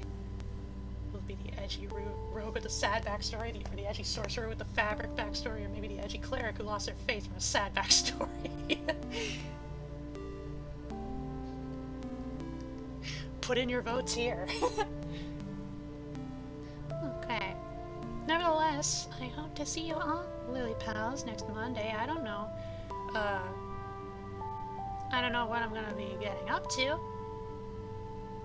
I seldom have any clue. I'm almost kind of leaning maybe towards something Minecraft related. Maybe. Maybe. It's uncertain. It's undefined. And then I start to pixelate into a censored being. An undefined being. Anyway, I hope to see you all next time nonetheless, Lily Pals. Thank you all so much for indulging me in my Toho nonsense. Big hugs. You all have a good night. Good happy time zone. Oh, yeah, soy me.